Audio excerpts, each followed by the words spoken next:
across the UK, online and on DAB. Get an earful of unusual nocturnal emissions with radio's Lord of Misrule, Iain Lee. No relation, thank God. Unfiltered Night Talk with the original king of unconventional conversation. The Late Night Alternative with Iain Lee on Talk Radio.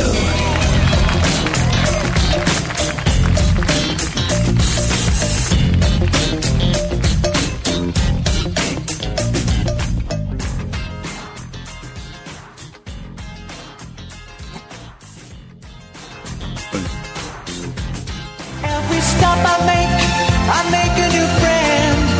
Can't stay for long, just turn around and I'm gone again. Maybe tomorrow I'll wanna settle down.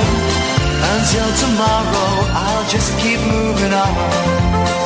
Down this road that never seems to end. When new adventure lies just around the bend. So if you wanna join me for a while, just grab your hat, come travel light, that's old style. Maybe tomorrow I'll wanna settle down. Until tomorrow, the whole world is my home. So if you wanna join me for a while, just grab your hat, come travel light, that's old style. Maybe tomorrow I'll wanna settle down.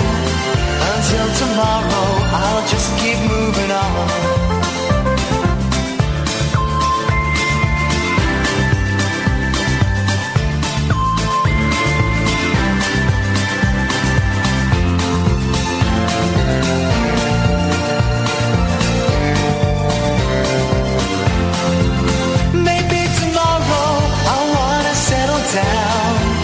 Until tomorrow, I'll just keep moving on. There's a world that's waiting to unfold, a brand new tale no one has ever told.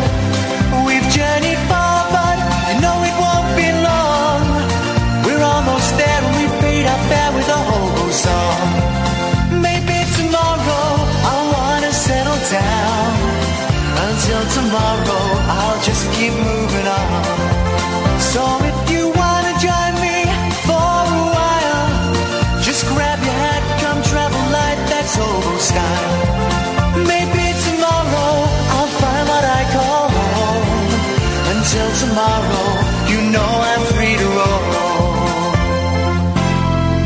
Evening, dear listeners. Oh, do you see that? What have they done to the studio? What have they... booby-trapped. Someone has booby-trapped this... Well, how does this work then? Hang on a minute, guys.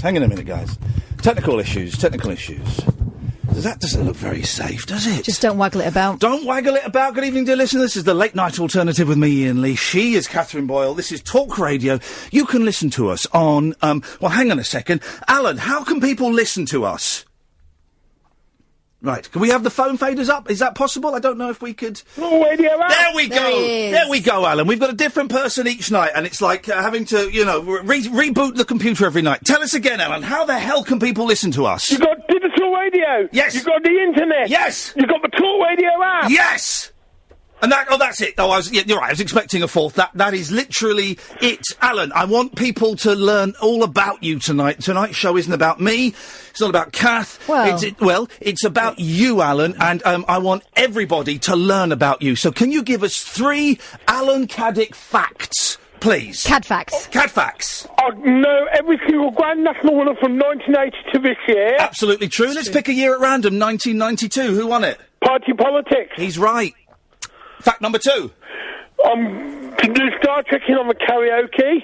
Yeah. Well, until you get banned. Yes. No, but I got news on that. Oh, has the ban been lifted? Did you go to the... Yes, it has, and it made a time return tonight. Did you appeal to the European Court of Human Rights?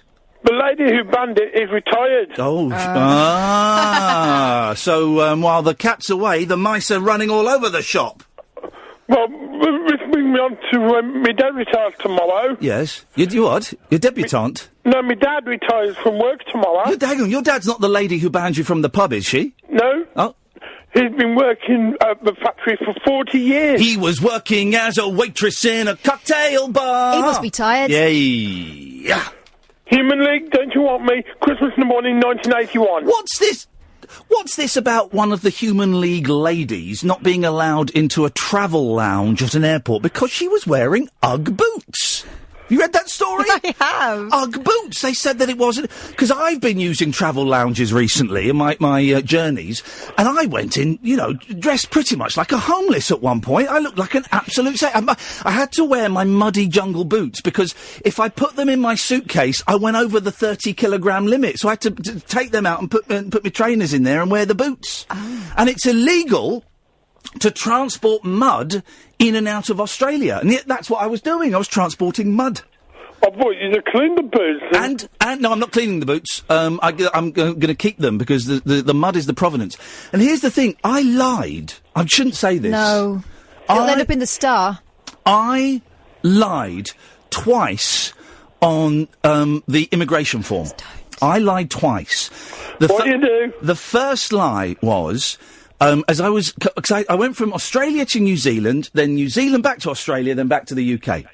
Yeah. And going into New Zealand and then going back to Australia, have you handled any wildlife in the past 30 days, including snakes, reptiles, or bugs? I would have said yes. Well, I wrote no, because I didn't really want any trouble. You didn't just handle them, you digested them. Oh God, they've been all... I got my... Listen, I know we've got young people listening, right? So I'm going to try and... they saw what you ate. I'm going to couch the show in slightly more family-friendly language, but let's just say my right plum was bitten by a fire ant. It got on my shorts. They made you wear shorts. So the green ants. They're the green ants. They're the green ants. So there was that, and there was something else. But anyway, so I've lied on immigration forms over the past week, Alan, and I think that is I could be sentenced to 25 years hard labour in an Aussie prison camp. This gives me a possible topic. Oh, when have you ever done it hard in prison? When have you lied to get out of trouble? When have you lied to get out of Australia? We all lie. Human beings are liars by natural default. The hardest setting is the truth setting that no one really wants to adhere to. But we are generally sneaky, slimy liars. That's what we do, Alan. That's what we do. Isn't that what you do? Well, some of the time. Yeah. But I can tell you who the biggest liars are. Oh, here we go. Great. Name and shame. The British press, especially the whole bullying thing in the jungle.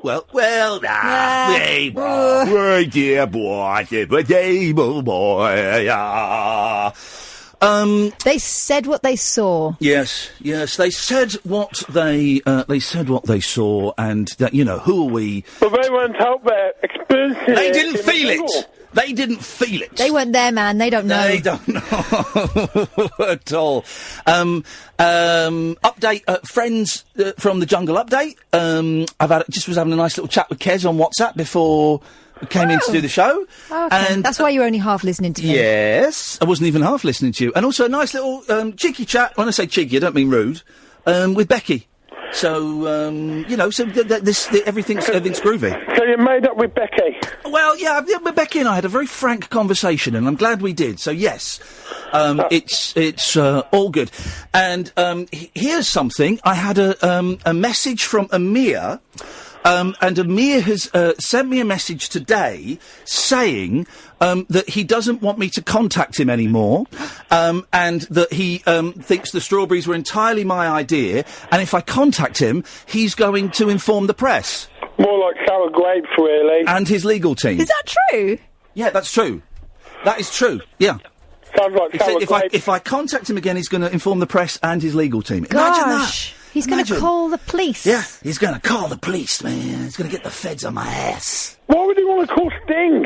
Thank you very much indeed, Alan. That's people are still doing those gags, are they? Still doing those gags. Let's go to Hayden. Good evening, Hayden. Hello. Hey, Hayden. How you doing, man? Good. What you got for us? Well, so just to start, I wanted to say my daddy says that you're his favourite radio presenter, and he's been listening to you for 15 years, and he said he's been listening to you since you were on LBC. Your dad sounds like a suck-up, if I'm honest. But he sounds like a thoroughly decent, all-round kind of guy. Is he a good dad? Yes. And I've got to ask the question, Hayden. How old are you, please? I'm 9. 9 years old. Okay. And have you been naughty this year, or have you been nice this year? I've been nice. Okay, so I was just rechecking the list. You've got to do it twice. And what are you hoping to get in 5 days' time when Christmas comes? What is it you're really hoping to get? A lot of Lego. Oh, of course you are, man. Is it going to be Ninjago Lego? I want Lego Ninjago and Lego superheroes. Now, be honest with me, Hayden. That Ninjago movie, it wasn't very good, was it? Well, it was okay. Sorry, some water went up my nose there. You're right. It was okay, because Lego Movie was excellent. Lego Batman was quite good. And Ninjago, I thought, was very poor. Yeah, I prefer the Lego Batman movie. That one's my favourite. Wait, really? That's wrong. You're wrong. He's simply wrong. I like that one too. But the Ninjago movie, I thought it could have been so good. It could have been so good, but it was disappointing. But still, let's buy those Lego Ninjago sets. Well, Hayden, I feel that we've got to know you over the last 120 seconds. So, what is it you'd like? What is it you'd like to say? Well, forget your dad. What do you want to say? A few questions. Okay. About the jungle when you were on I'm Celebrity. Go on then. Let's have it. The first one Hayden. was, were you nervous meeting everyone and being new? That is an excellent question. I did an interview with someone from The Telegraph today, and already this is a better interview. Yes, I was very nervous at meeting everyone, because I didn't know who was going to be there. And when I came out and saw them, it was a bit of a shock. But I tell you, I never got over meeting Ant and Dec. Every time I met Ant and Dec, I was completely starstruck, because they're so famous. Yeah, and one of my other questions was it cool meeting Ant and Dec? It was brilliant meeting Ant and Dec. I tried to make them laugh as much as I could, and I think I succeeded. I got them to laugh quite a lot. Yeah, and so my other question, I have a few more, but this one is, who was your favourite person? Your favourite celebrity? Jenny Fizz from Coronation Street, because I would chat to her about all the characters in Coronation Street, but of course I would use their names. So I would talk about Deirdre Rashid and Vera Duckworth, and I told her how my friend Scott was very emotionally attached to Steve McDonald. So Jenny, I thought, has got a really, really lovely sense of humour. So she's my favourite by far. Yeah. Who was your favourite, Hayden? It was either you or Amir. Yeah, well, there we go. Gosh, both sides of the same coin there. Can I just tell you something? Can I make a serious point? Because you're a young man, and I'm aware that for whatever reason, young people now look up to me. And I want to clear something up, right? The stealing of the strawberries, Hayden. They were hungry. There were very hungry people. And two of the girls, I think Vanessa and Becky, had almost fainted that morning before we got the strawberries due to lack of sugar and lack of food, okay? So I want to say to all young people out there that those strawberries were the most delicious strawberries I have ever tasted in my life. And if you are ever presented, Hayden, with a situation where you can stitch up your mates for a laugh and steal something from them, then I recommend you do it. Yeah, the strawberries look so yummy. They were the best strawberries in the world. And so my other questions are, what was it like eating the pig's Lady Willy? Oh, my. Oh, wowzers. That came from nowhere. That is the best question ever, man. These are great questions. It was slightly bitter. Well, the pig was probably very bitter at that. It didn't taste very nice. It was very chewy and didn't taste very nice. Yeah, and what was it like eating the camel brain? That was the worst one, and that's the one, even if I think about it now, I can still feel it rising in my chest. That was, I can actually feel it. That was the one that was the worst. It wasn't the taste so much, it was the texture, the way it felt in my mouth, and it was horrible. And you weren't allowed to drink water until you'd finished everything that was on the plate. And only then, and then you'd shown out and deck your empty mouth, could you then have a swig of warm water. So, that was the worst bit of that trial. Yeah, and, We finish at 1, Hayden, I should just say. I don't know how many more questions you've got, but we finish at 1 o'clock. Okay. You could go, if you've got more, you can ask him. We've only got another 7, 8 people waiting to come on, but it's fine, I like this. You're doing a great job. Okay, well, the next one... Yes? Well, I just wanted to say, it must have been really hard because you had the nice food and then you had the really bad food. And you know, it was going through my head, how funny would it be if I just sat there and ate the really nice food? And you know, maybe I should have done that. I should have gone full Kaufman and done that. But I chose to play the game there.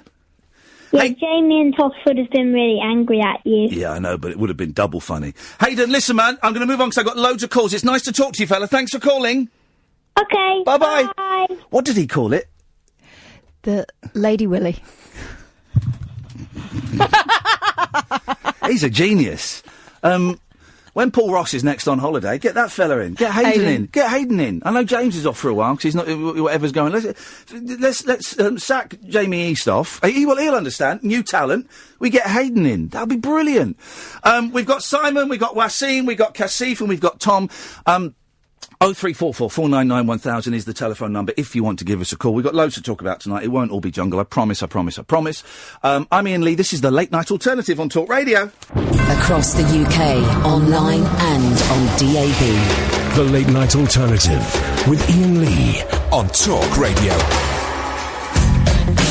0344 499 1000 is the phone number. New callers every single day this week. New listeners as well. The way it works is you phone up, and it's Simon, isn't it? It's Simon. Is it Simon, Catherine? Yes. It's Simon. So we've got Simon tonight who will answer your calls, and he will then call you back, because that's kind of what we do. It's on our dime.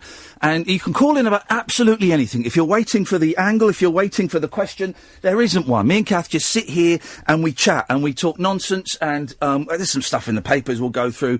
And I guess some of you are probably getting bored of the jungle talk. Don't worry, it's not all going to be jungle this evening. I still, if people want to phone in and ask me questions, I will answer them. At midnight, we've got one of the directors of the excellent Kung Fu Elliot documentary coming on, and we've got a couple of Blu-rays and a couple of DVDs to give away. And it'll be something simple like, just phone in and say you want one after midnight. Because, I don't want to do... my fear about doing a competition is, A, we break some Ofcom rule, and B, no one phones in. Yeah. And especially if you've got the director on the phone, and you go, wait, don't forget, you can call in and win this now, and no one calls in. So we just give them away. We're easy like that. We're easy like that. It's a cracking film, though. Absolutely love it. Let's go to Tom. Good evening, Tom. Hey, how's it going? It's going very, very well, Tom. What have you got for us?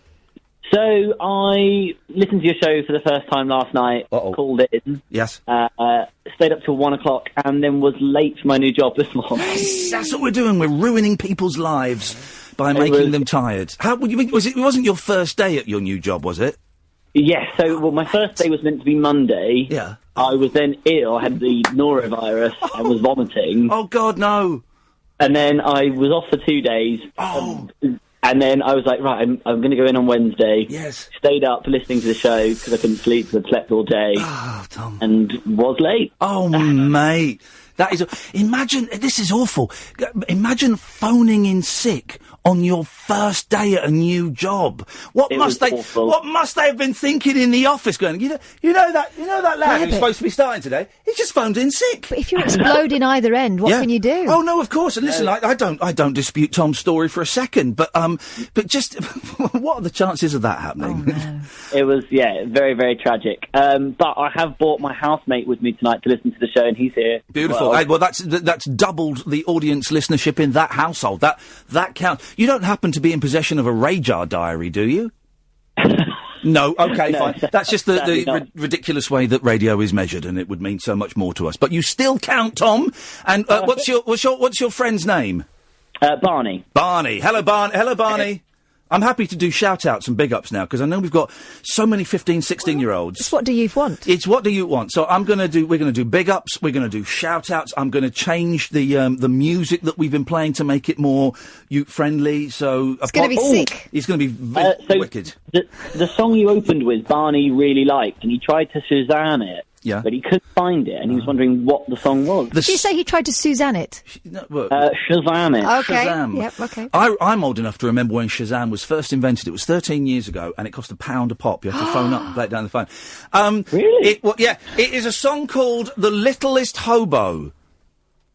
The Littlest Hobo. It's The Littlest Hobo. And some people will phone in, and they'll do it tonight. You listen and try and convince me it's the theme tune to a TV show. There was no such a TV show. It's just a song, and it's about a dog travelling from town to town, and it's just a hit. That's all it is. There's nothing else involved in it. They're perfect. And my question, so last night we covered favourite ice cream. Yes. We did. It was a good question. I enjoyed that. I had an ice cream. So we went for a cheeky Nando's.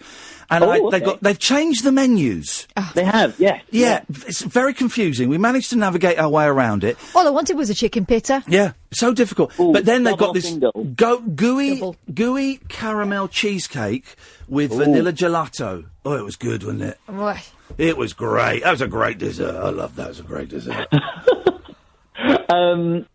And yes, so so all day I was thinking, yes. What's your favourite board game? What are you going to be playing at Christmas that is a board game, new or old, that you just... Okay, well, I'm going to cheat slightly because my favourite game, and it's wherever I go, I always end up buying a set of this. It's not quite a board game. Uno, the card game. You know Uno? Have you played Uno Extreme? No, because I don't buy into any of that nonsense. I want Uno Classic. And I bought this Uno set in Australia because I was bored, and I played it with my chaperone, and then I gave it to the kids in New Zealand because they didn't have it. But they every time you buy an Uno deck, they put new cards in there. So there were blank cards where you could make up your own thing. And then there's this horrible card, and they've got it on the Uno online, you play it on Xbox, where you swap cards with someone. That is rubbish. I want the numbers, I want the colours, I want a colour change, +2, +4, bishy bashy boshy, that's it. I like Uno now, and sometimes I win, very rarely. Yep. My Christmas game is, again, not a board game. It's called Silly Sausage. Oh, yes. Yeah, and it's a bit like Bop It, but it's a bit... It's a bit ruder for the grown-ups, but the kids just like it because it's silly. Yeah. But, to see my mum pulling it on, shaking it, and having had a few gins, is hilarious. Okay. So not quite answers your question. I like Pie Face as well. Pie Face is good fun. Where you... See, I never bought into Pie Face, so it just looked a bit too messy. Mate, it is messy, but I've got a 6-year-old and... No, hang on, how old are my children? They'll be 8 and 6 soon, so I've got the kids that are the perfect age. We love Pie Face. Yeah, that seems prime. What's your favourite board game, Tom? See, our house, we've got quite a few newish sort of ones. Yep. There's a game we're playing called Catan, not Catan. Yeah, Catan, yes. So right, okay, because this goes on for hours, doesn't it, Catan? It does, yeah. And then what's the other one? Colt Express is really good. Colt Express? Yeah, so you're bandits on a train, robbing a train. Yes. And then you all turn on each other, and you have to fight your way out of this train and steal all the loot, and that sounds fun. epic. And Pandemic, which is when you're trying to cure the world from outbreaks of disease. What happened to the game of life? My children have just discovered that. They love it. Really? Yeah. It's a long I never got into the game of life. No, but Pandemic and what's it? The Loot Express. Colt Express. Colt Express. It's really, really fun for the whole awesome. family. I just can't be bothered sitting down with people and setting it all. These games take so much time. I'd rather just watch a movie or have a doze. When we go to Ireland, I'm thinking, obviously, we'll take the Uno. Yeah. Should we play, what's that game called? That card game where it's everyone loves it and it's quite expensive. What's it called? Cards Against Humanity? That one. What's that? Tell me what it is, Tom, because I fancy it, but I don't really understand it. So I think its tagline is a horrible game for horrible people. Boom, we're in. And it's like, so everyone gets some cards that have like horrible, horrible things on them. Like scenarios? Scenarios or like things that, may happen. And then everyone else has like a deck, like a hand of cards with equally horrible things. So it might be like something grandma finds charming late at night, and then there'll be loads of horrible things like, black heroin tar or like 7-inch. Whoa, hey, whoa. Yeah. What is this? You play this with your kids? No, I'm thinking again if when we go to Dublin. I don't want to talk about black heroin tar and dildos. Young people listen, I'm trying to keep the show cleaner. Sorry, I realised as I was saying. But trying to keep the show cleaner, and I've just dropped a D-bomb. Dropped a D-bomb live on air. I'm really trying to make the show. I keep saying to Kath, right, we're going to smooth the edges off the show. And it's you every time. It's me every single time. I blame Tom. He's a bad influence. Tom, no, come on. Tom, go to bed. Don't be late for your second day at work. No, I won't. I promise. Thanks very much for calling, Tom. He's a bad lad, isn't he? Every time. 0344 499 1000. We do have a few board games. There's a good one we play with the kids. Where it's you have to describe a word without using the word. What's that called? Not immoliate. It's Immoliate? What? Set yourself on fire? No, it's something like that. Emigrate. No. Exfoliate. It's is this part of the game? We would lose this round if it was my job were to describe the title of the game. What's it called? Hemorrhage or something? It's something. It's got a name. All right. There's a game and it's got a name. That much I can tell thee. I'll put it on my list. Thank you very much indeed. We like Simpsons Cluedo. You're joking. No, we've got Simpsons Cluedo. Oh, God. It's brilliant. The dumbing down of the Boyle household it's complete. has reached peak dumb. 0344 499 1000. I think you've pretty much, in the last 28 minutes, got a feel of what the show is. It's nonsense, really, and this is about as heavy as we get. You can call in without anything. We're going to go to Wasim and then Kaseef, and then we got Simon. Maybe you after that. 0344 499 1000. I'm Iain Lee. This is the Late Night Alternative on Talk Radio. The Late Night Alternative with Iain Lee. Unfiltered Night Talk with the original king of unconventional conversation on Talk Radio. We have ways of making you talk. Thank you, Simon. 0344 499 1000. Articulate. Yeah, so if you put hemorrhage on your Christmas list, strike it off. Articulate. That's good, isn't it? All right, I'll do a round of articulate, okay? Okay, so okay, right. So it's a vessel and it holds fluids and you cup. There we go. Boom, straight away. See, that's it. But okay, right. Here we go. Okay, right. Okay, here's one. Okay, here's one that was definitely on there. Right. Is it a pig's Lady Willy? No. No, stop. It's a girl group. There's singers. There are 5 of them. One of them punched a lady in the toilets. Oh, and used racial language. The other one sings like Girls Aloud. There we go. Thank you very much indeed. That's how you play the game Articulate. And if anyone wants to phone up, that's what we'll do tonight. We'll steal that game and we'll call it Iain Lee's Articulate. We'll call it Iain Lee's Hemorrhage. We'll call it Iain Lee's Hemorrhage, just so we don't infringe any copyright. No trademarks. And if you want to phone up and play Iain Lee's Hemorrhage, you have to describe a word or you got a phrase, and we have to guess it. That's it. What a load of rubbish! The phones have gone mental for it, though. Wasim. Good evening, Wasim. Yo, good evening, Ian. How's it going, dude? Very, very well. Now, we spoke to you right at the end of last night's show, and I said, dude, we've only got minutes to fall down this conspiracy rabbit hole. And then you were talking about World War II and Nazis and things like that. You got somebody else, mate. I called you at the beginning of the show yesterday. I thought this wasn't it Wasim who called us yesterday. No, mate, I called you at the beginning, and you know what it was? I just heard the show back today. Yeah. Because I actually had a job interview today, so when I got back home, I heard the show, and I realised you were saying a few things at the beginning, and I couldn't really hear you, so I couldn't respond to you. Oh, okay. Well, hang on a second. Let's just stop the clock. Time out. Catherine, I'm convinced that it was this guy. Wasim was the one who was talking about bullying. Okay, right, fine. Yeah. Hang on a minute, Wasim, shut up. And also about Pakistan. Okay, right, fine. And you sang to him. Yeah, okay, fine, but didn't he call at the end of the show to talk about World War II? No. Right, Wasim, will you please be quiet, mate? I can check my records. This has got nothing to do with you. Let me check my records. I'm sure it was Wasim. Hang on, hold on. It was Kaseef. Oh, I'm a racist. Oh, Kaseef's there! Kaseef's there. I'm the racist. We're all racist. I'm not. Well, you are actually, Catherine, because... By the way, I want to say, mate, you know Cass, she looks like Chrissy from Emmerdale. She looks like who? Chrissy from Emmerdale. Let me look up Chrissy that person. Well, I look like Marlon Dingle. So altogether, we've got a nice little Emmerdale farm family.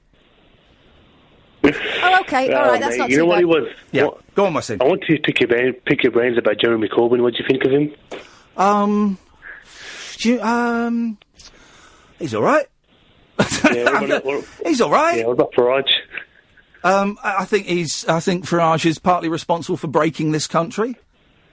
Yeah, well, a lot of people love him, mate, down here. Well, I think he's an obnoxious idiot who's only out for his own self-interests, and he's caused a lot of friction and tension, and he's just sits on the right side of racism. Sometimes pokes his nose over that fence, and I think he's horrible. But apart from that, I've not got any strong feelings about To be him. honest with you, mate, I actually voted for Brexit, mate, myself. Well, that's fair enough. There you go. Yeah, but I mean, I think he's got a few points, but I think he's just a rich boy, posh boy, from a middle class background who's never done a real day's work in his life. Well, here's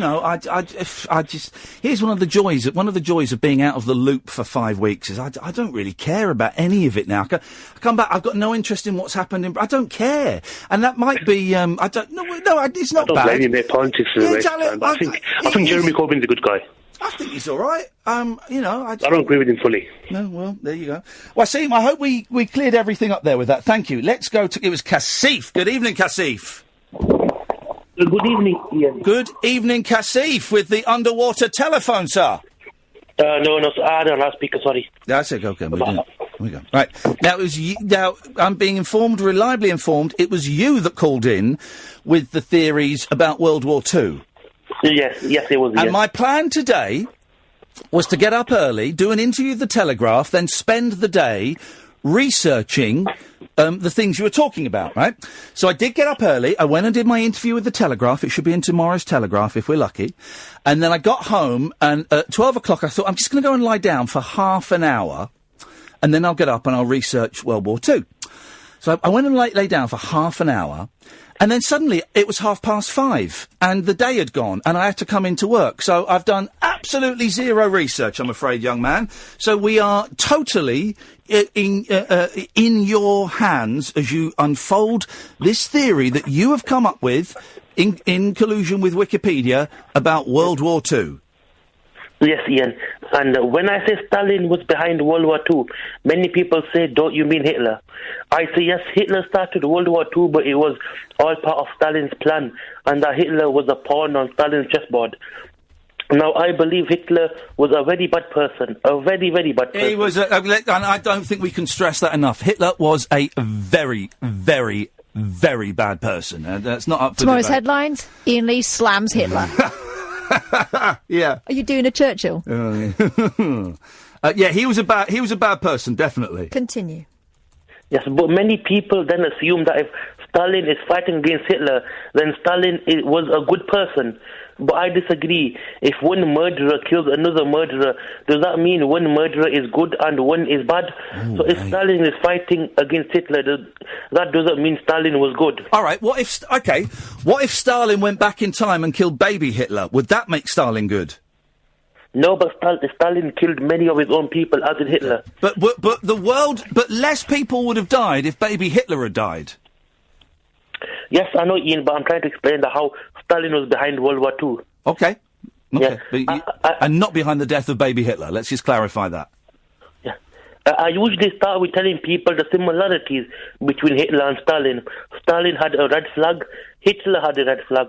Stalin had socialism, and Hitler had socialism. Yeah. But Stalin thought his socialism was the correct one, and all the others were wrong. Yeah. Hitler also thought his socialism was the right one, and all others were wrong. Right. Stalin had a 5-year plan. Hitler had a 4-year plan. So Hitler was faster then. He was 1 year faster. No, it was an economic plan to prepare to upgrade the economies. Yes. In the Soviet Union, there was one party, and all the other parties were in the gulags. In Germany, there was one party, and all the other parties were in a concentration camp. Can I just say, and I don't want to make light of any of this, but am I the only person that confuses gulags with goulash? Yes. Okay. Hitler and Stalin were both very similar. They even both had a moustache. Whoa. Then we stop there for a second. We pause. Give us that last fact again about Stalin and Hitler. They both had a moustache as well. Right, okay. What conclusion are you drawing from the fact that they both had moustaches? No, I just outlined how they were both very, very similar. Did they both have only one ball? And were both balls in the Royal Albert Halls?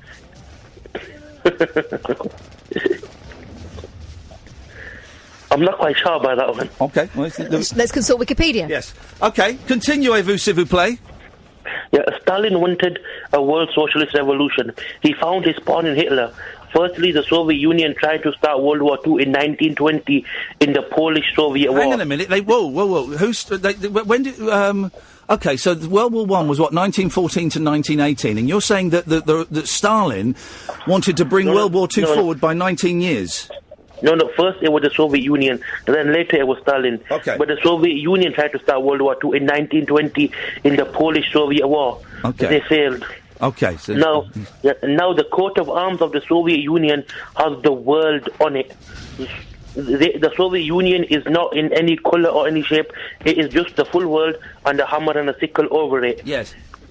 So imagine if Hitler had put a swastika over the world, people would be up in arms and outrage. Look, Hitler would to conquer the world. And I mean, you can go on Google and type in the Soviet coat of arms, and you'll see the full emblem with the globe and the hammer and the sickle over it. So you're saying that because of that. What are you saying because of that? No, I've got a bit of my evidence here as well. Okay. Stalin brought Hitler to power firstly in the German federal election of 1930. The Socialist Democratic Party had 143 seats. The Communist Party had 77. The Nazi Party had 107. Stalin didn't allow the Communists to form a fully working coalition. Then in the German federal election of November 1932, the Nazis were the biggest party with 196 seats. Are you... Can I ask, are you reading this? Yes, I'm reading this. I tell you what. Let's put the thesis to one side and let's converse about this. Let's chat. Yes. Because listen, if you were giving a lecture on this and it was free, imagine if it was like a church hall and I walked past it at like 1:15 and there was a sign that said at 1:00 Kaseef is giving a free lecture about he thinks the Soviets started World War II and only 15 minutes had passed. I would probably put my head in for a bit. But this is talk radio, so let's have a conversation. Can I ask you a question? Yes. Are you absolutely insane?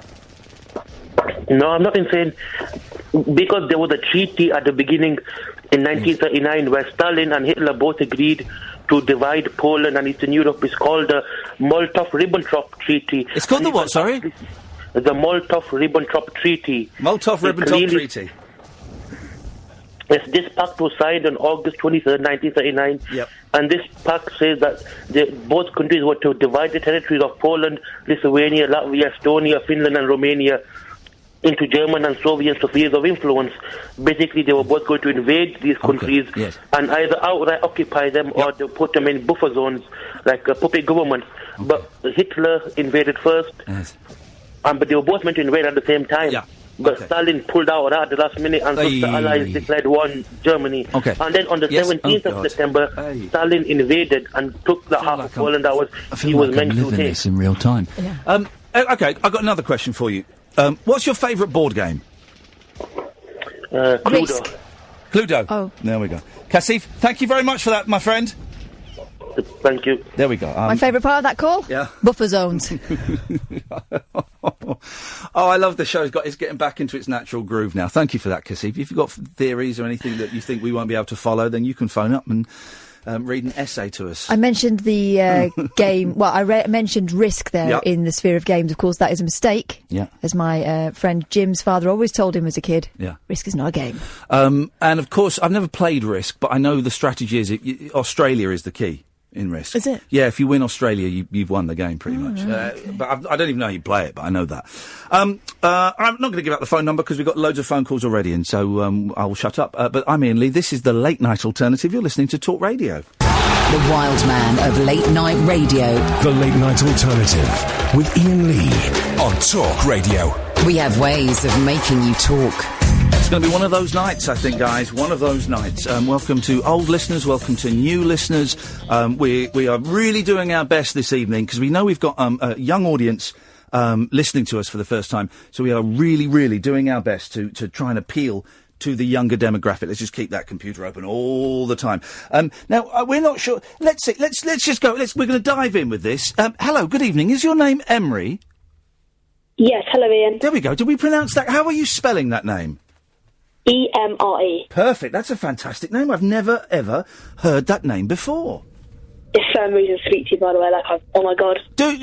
Well, shut up. It's cool for me to speak to you. You don't understand how special a moment this is in my life. I probably don't know. What, you don't know? On a scale of 1 to 10, it's at 11 for me. What have you got, Emery? What do you want to know? I want to say well done on I'm a Celebrity. It was amazing, that series. Thank you very much indeed. That's very kind of you to say. And I voted for you to stay in every night, and me and my mum loved you and you're so entertaining. Oh, well, that's very kind of you, and say hello to your mum for me. I will. And by the way, you know the Star Wars movie, Last Jedi? Yes. They sacked the 2 directors, their brothers, halfway through the making. And I watched it the other night, and they didn't even put them in the credits, so I thought it was quite rude. The Last Jedi, is that because I know that there was... was it definitely that movie? Because I know there was trouble on the Han Solo movie, and they got through a couple of directors. Are you sure it was... I think it was the Han Solo. I think I saw it on the video, yeah, I think it was them. Okay. There was 2 of them, I can't remember their names. Well, here's the thing, though. This happens a lot in movies, where people get sacked halfway through because the creative people are disagreeing with the money people, and, all this stuff happens all the time. So, I've not seen it yet. Is it any good? Yeah, it was really good. I tell you what, I think it was yesterday. There's a story in... let me find this, because there's a story in the paper today. This is what they like to do on big movies. What day is it today? Wednesday. Where have I got I've written down... Oh, page 23. Hang on, sorry. What they like to do with big movies is someone likes to sit and watch it and point out all the mistakes.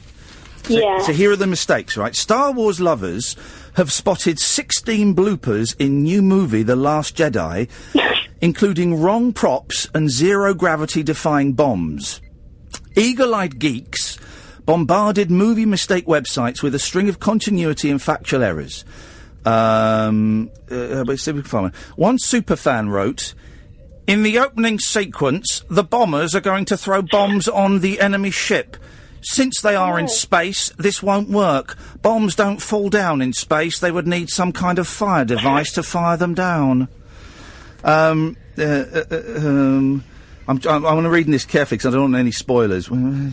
When Rey speaks to Luke, it's raining. Then Rey leaves Luke's planet. One shot later, it's not raining anymore, and Luke and his clothes have become dry in just a few seconds. Well, but this is like in space. Well, in the history, because it's a long, long time ago in a galaxy far away. But they've got, like, wonderful technology then that we have since lost, of course, because, anyways, don't want to go into that theory. So they might just have, like, those dryers you get at some swimming pools. You put a pound in and you stand in it. We don't know what that rain is made of. We don't know. We assume it's made of water, but we don't know if it's made of water. It ought to be water, but we don't know. Everything in those films is highly improbable. Let's all chill out, shall we? Hang on a minute. There's a thing called the Force. Yeah. There we go, you see. Quite weird. That's that sorted out. But did you enjoy it? Yeah, I did. It was really good. Will my kids like it when I take them at the weekend? Well, I did, so they probably will. Wicked. There you go. Fantastic. Emery, anything else? No, I was just like to say, I love the I'm a Celebrity, and I love your show now. It's so fun. Nice one. Well, listen, I'm glad you found it. You're welcome to call in any time you want. It's here every Monday to Friday. We're off Christmas Day and Boxing Day, but then we're on all next week after that, and we're doing New Year's Eve and stuff as well. So I hope you have a lovely Christmas. And you too, Emery. Thank you very much, and lots of love to your mum. Thank you. Cheers. Bye-bye. There we go. What nice people. We'll get some, they might not all be nice, so let's... Funny what you pick up in the jungle these days, isn't it? It really is. Good evening, Amy. Amy? Amy, can you hear me? Amy, can you hear me? Amy? Up! Hello? Yeah! Ha! Hello, Amy. Oh, sorry, I muted my microphone by accident. Was it an ear mute where your ear hits it? That happens a lot, man. Hey, have you got an iPhone? Yeah. No, I have a Samsung. I have a Galaxy. Oh, well, I've got an iPhone, right? And by accident, when I got it out the other day, it said, do you want to update? And I always say no. But I accidentally pressed yes. And it's done this update, and it's now the most annoying thing because it's constantly turning Bluetooth on and connecting with my car. I don't want it connected with my car. It drains the battery. The battery goes in a second. Well, not and in a second, everything just looks slightly different, and I don't like it. They shouldn't be allowed to do it. See, this is like the curse of Steve Jobs, isn't it? From beyond the grave. He's mocking us. He's mocking us, Amy. And do you know what? It really gets my goat. Oh, I don't like Apple. I stick with Android. Yeah, well, this is the thing. When I first got a Mac, when I went from PC to Mac, it was about maybe 12 years ago, and it was when Apple was still kind of seen as the kind of the geek's favourite, and it was good for like artistic, for movies and music and stuff, and it was seen as the underdog. But now, of course, it's the overdog. It's the overdog. Mainstream. It's mainstream. That's the phrase. Thank you very much indeed, Amy. Not the overdog. That's simply nonsensical. The overdog. What have you called in for, Amy? I wanted to talk about mental health with you. Hey, yeah, go on then. You retweeted my blog earlier. Oh, yes, this is Amy. I did retweet your blog. Amy wrote, I'm gonna use an H word. She wrote what can only be described as a harrowing account of your own problems with mental health and also your problems with the NHS and, kind of the lack of help that was out there for you. Yeah, it's pretty bad because me and my sister both have mental health problems, and we've both really struggled recently with it. What was the line about? What was the line about suicide? Oh, they didn't believe me. Yeah. They thought I was making it up, like that it was anxiety about being discharged by the crisis team, and it was nothing of the sort. I had plans in place and a note and everything. It was really bad. Yeah, well done for writing that. Did you get any comfort from writing it and sharing it? Yeah, I tend to write quite often when I'm feeling down, and it does help. Good, and getting people talking about it is always a good thing. Yeah, because and like the thing is, horses for courses. Everyone's slightly different, and different things will work for them. But yeah, I find that being creative and like trying to make stuff, and for me, it's like making podcasts or making silly little, kind of radio shows at home. If I can do that, that helps a bit, and I'm glad that you've kind of found, like an outlet that helps relieve the pressure slightly. Yeah, it is nice. How are you feeling now? Not that different, really, but not in crisis, so that's something. Yeah, that is something, but it sucks, doesn't it? Are you feeling suicidal?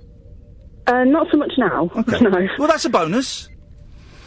It helps that me and my sister have each other because we're keeping each other going at the minute. Yeah, well, that's good. Whatever it takes, whatever it takes to get you through the night, man.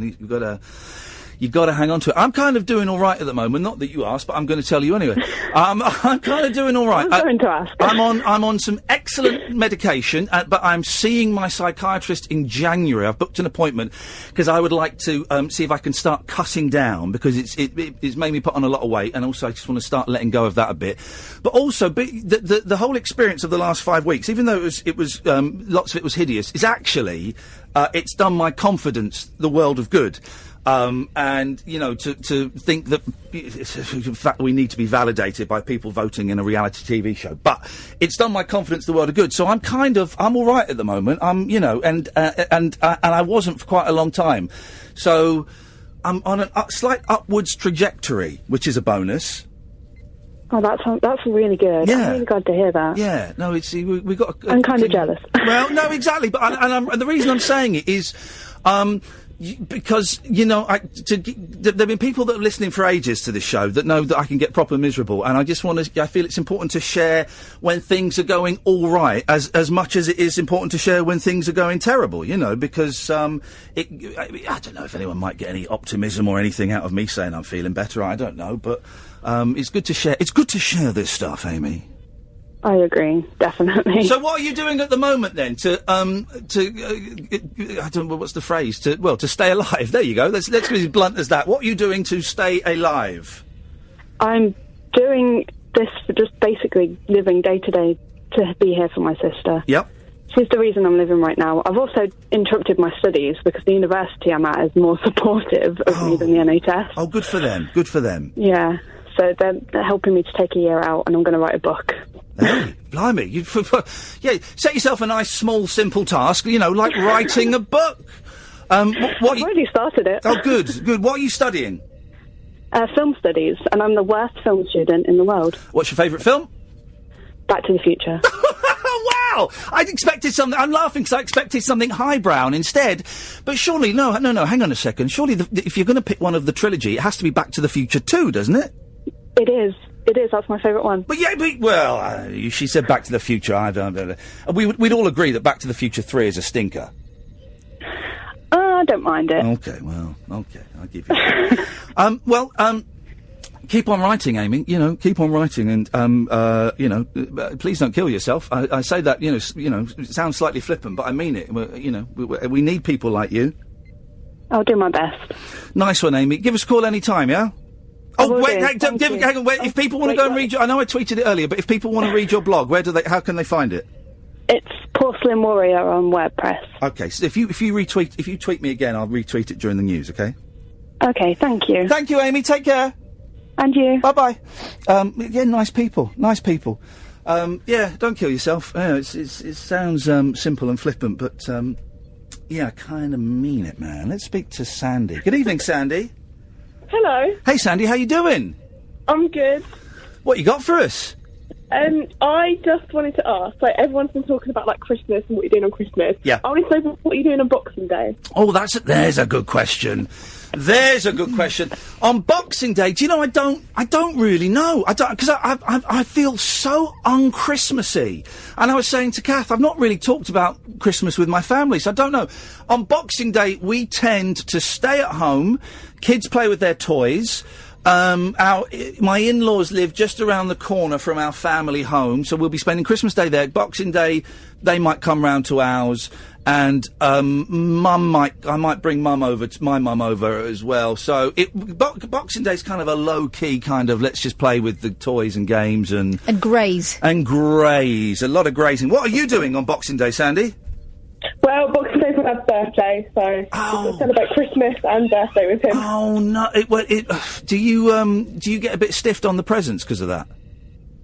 Not really, no. Okay, well that's good because that was always the thing. I think that's a bit of a cliche. People saying, well, if your birthday's over Christmas, you miss out on the presents. It'd have to be some pretty tight family to not get you double presents.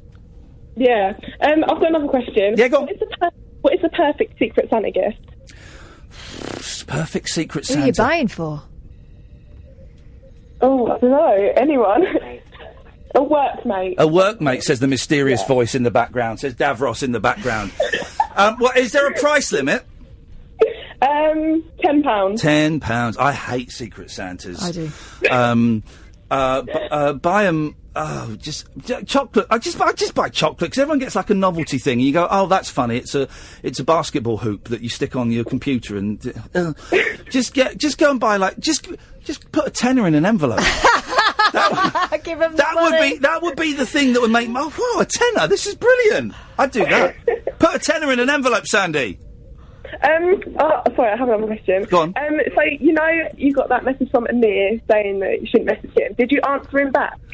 Well, I've not answered him back yet because I'm worried he's going to go to the press and his legal team. So, it was a bit weird to get that, wasn't it? Yeah. Very strange. Sandy, I've got to go because we're coming up to the news. Thank you very much indeed. 0344 499 1000. We've got Jason, we've got Simon, we've got Adam, we've got Sarah.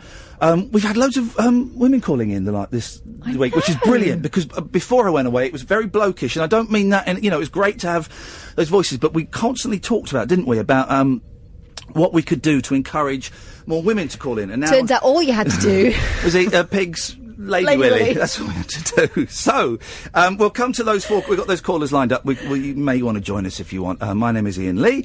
Her name is Catherine Boyle.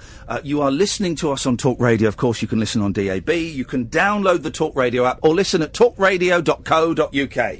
Across the UK, online and on DAB. The wild man of late night radio, Iain Lee. Differently interesting nocturnal emissions from a legend of late night radio. On air and off the leash. The Late Night Alternative with Iain Lee on Talk Radio.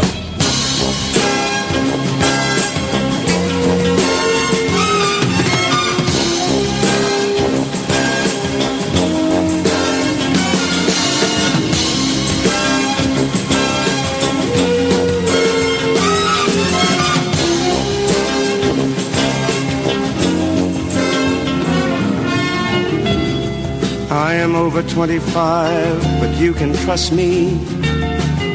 I can understand just how you feel. I am over 25, but trust me, I've shared with you, kids, the same ideals. I once chased the same dreams you're pursuing. Just like you, I heard the flower song.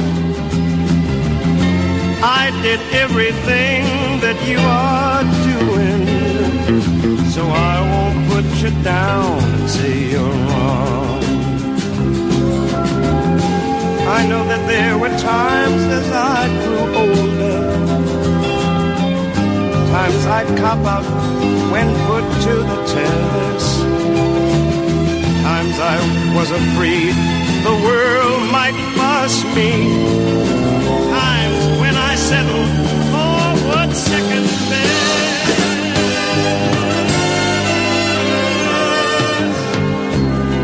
But in my own way, I tried to keep the torch alive, because I always felt that you, who are under 25, would pick up where I faltered and go on a step or two.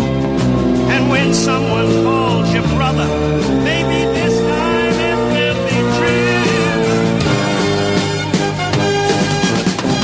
I am over 25, but you can't trust me. Trust me, 'cause I trust you. Here we go. Playing that for the kids that are listening now. It's a younger audience.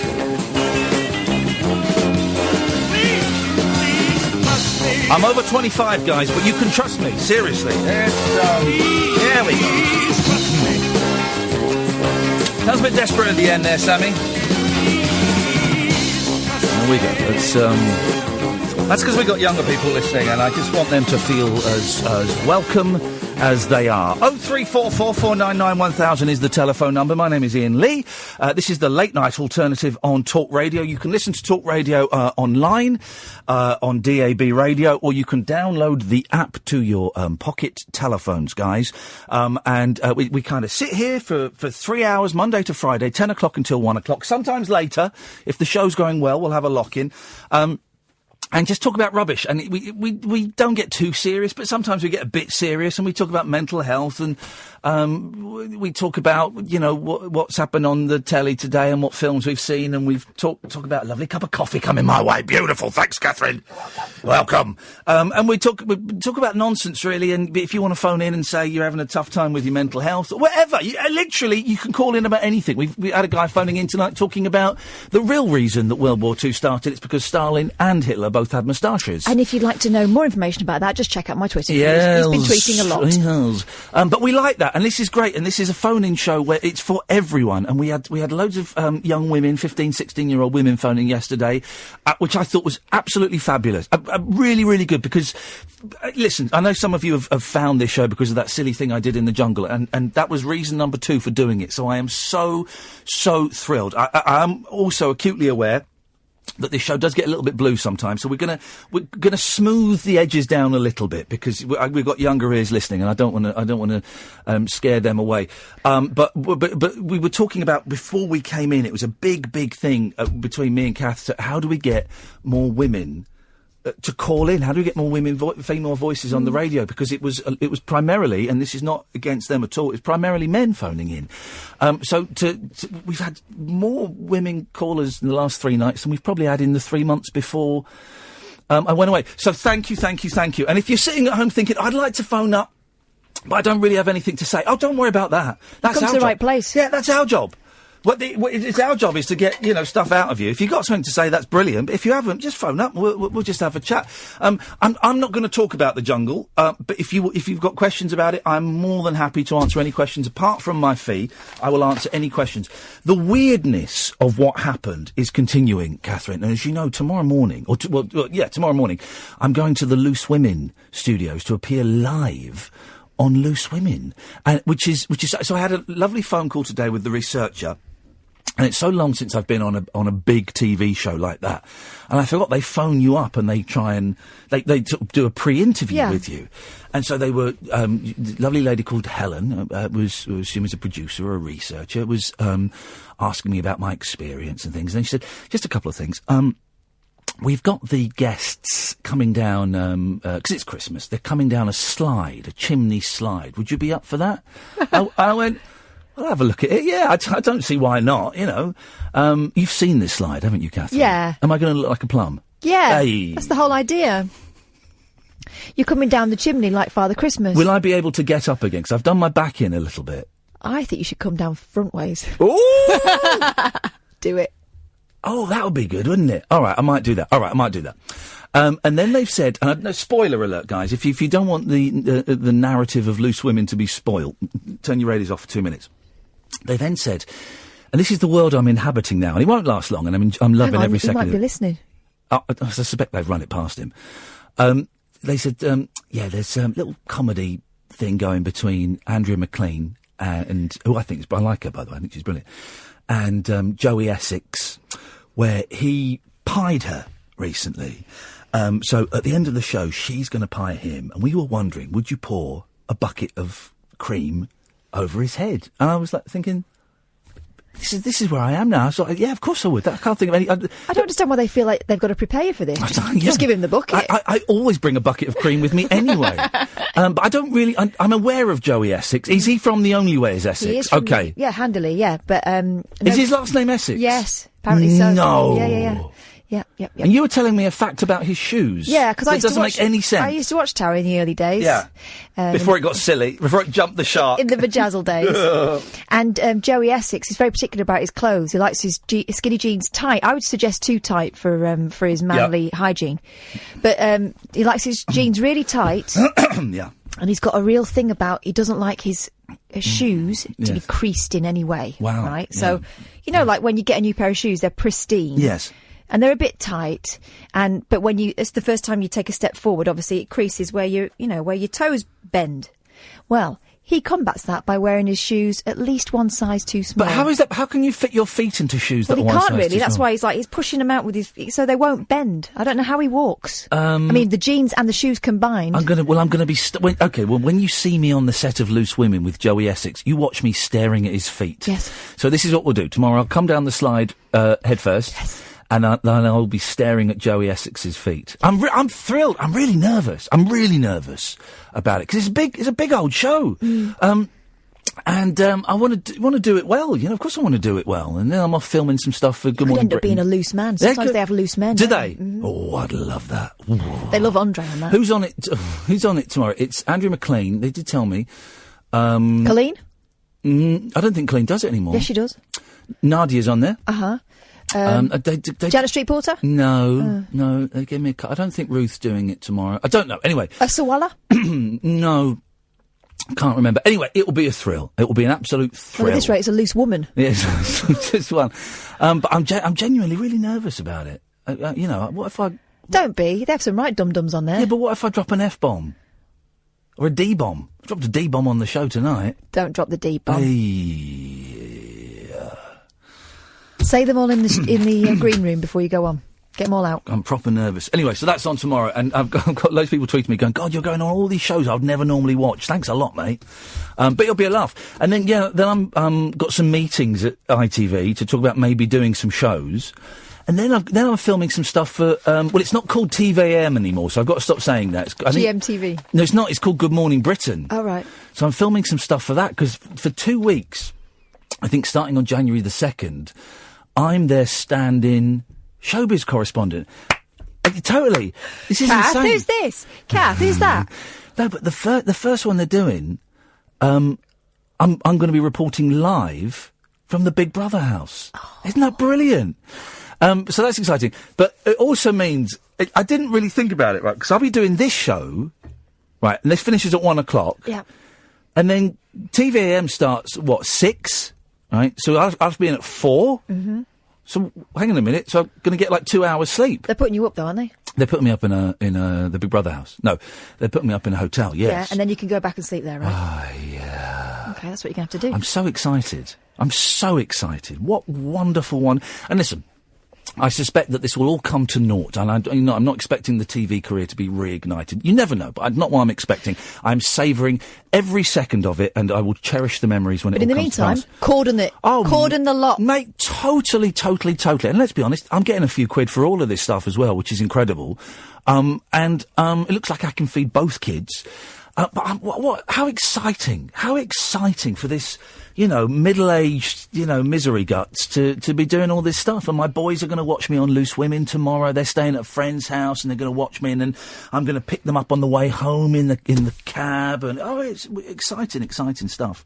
0344 499 1000 is the telephone number. We've got loads of calls. Sorry, let's get into the calls. Good evening, Sarah. Hello, Ian. Hello, Sarah. Well done, and I'm a celeb. Thanks very much indeed. And it's great to hear you sounding so upbeat and positive. I got despite, and I was miserable in there for a lot of it, but I got a lot of perspective on my life. Personal stuff and not such personal stuff, but also, isn't it funny how I kind of need validation? Getting to third place in what is basically a popularity contest, not a talent contest, it's popularity. Getting third place has done my confidence no end of good. So I'm feeling very tickety-boo at the moment.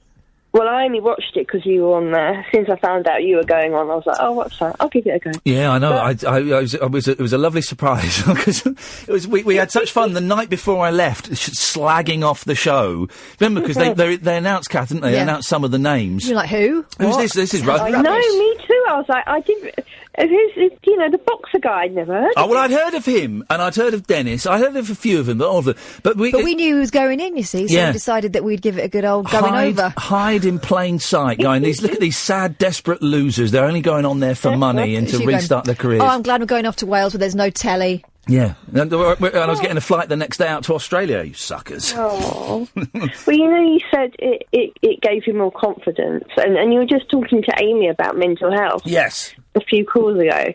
Well, I can't remember if I've told, if I've rung you up about this before, but I suffer really badly from depression and anxiety. At one point, I even had a full-blown psychotic episode. Oh, blimey. Because, I know, waited 6 hours in A&E to be seen. Yeah. And honestly, Amy's right, getting help from the NHS is hard work. Oh, mate, we know because when we did local radio, we were always getting stories about there not being enough emergency beds. That kids having mental health episodes were either getting locked up in police cells or getting shipped 250 miles away to the nearest bed. So it's in a it's great that we talk about it more, but it's in a terrible state. 100% agree with you there. But yeah, so you said I'm a celeb, gave you loads of confidence and stuff. For me, what has given me loads of confidence is voluntary work. Oh, yeah. And also, I'm in my second year of my MA. Okay, yes. And the fact that I could even pass an essay. Yeah. Because when I started, I thought they're mad, let me do this. But it's increased my confidence 100-fold, if that makes sense. Brilliant. Good. So it does make sense. But it's that thing of when one is well enough, because I've had the days and the weeks when I can't get out of bed and I just want to sit there and cry. I am now well enough to know that when that happens, it will pass, and that there will be some point where I've got a little bit of a burst of energy that it may just get me downstairs and lie on the sofa, but I need to kind of grab that little burst and make those little steps. Otherwise, otherwise the end is not particularly pleasant at all. So, and it's about taking one day at a time. Yep. And I'm living proof. I've been through 3 episodes in hospital, one with psychosis. I'm alive. Yep, there you go, you see. That's what it's all about. You've got to keep on. It's so difficult to say it, but because I know how hard it is. Yeah. But I've got one important question to ask you, Sarah. What's your favourite board game? It's that, I can't remember what it's called, but it's that thing where you put the retainers in your mouth. I've it's seen not that. technically a board game. What's that? Yeah. What is that? It's a thing. Okay, so you put. Oh, I these saw that, and potatoes in it your looked mouth. unhygienic. So you put. It is the funniest thing. Oh, but what about? Won't you catch like cooties or something? What are cooties? Probably, but Hives. oh my god, it's worth it. Cooties. It's so funny. Take it to Dublin with you. It is the funniest game in the world. I'm not going to go to Dublin and put strange things in my mouth. Kath may do, but that's not. That's a terrible rumour. I've just Hoffmanised you. That's what I've done. Again. Sarah, thank you very much. See ya, bye. Ta-ta. 03444 991,000. I'm Iain Lee. This is the Late Night Alternative on Talk Radio. The Late Night Alternative with Iain Lee on Talk Radio. We'll get you talking. 03444 991 1000. Don't forget, we do a daily podcast of this show. It'll be 30-minute best of that Catherine picks, and yes. And today's features Tabitha. There we go. And Stuart / Joe. Beautiful.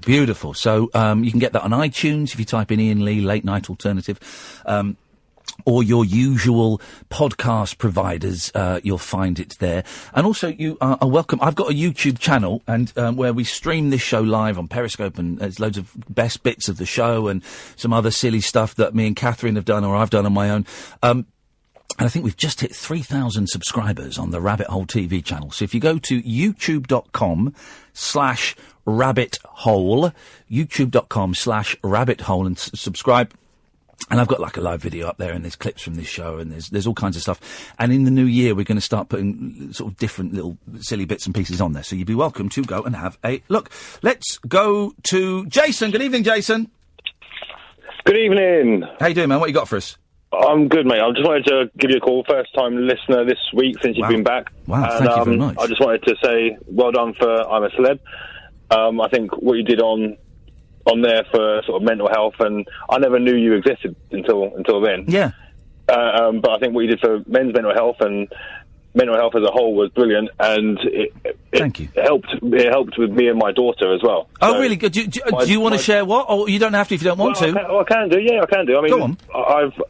2014, my ex-wife, I was looking after my daughter for 3 years before then, and we'd separated, and my ex-wife turned up, and she took my daughter, and she took the house, so I was left with nothing. Oh, man. And, but I got through it, carried on working, carry on positive as you can be.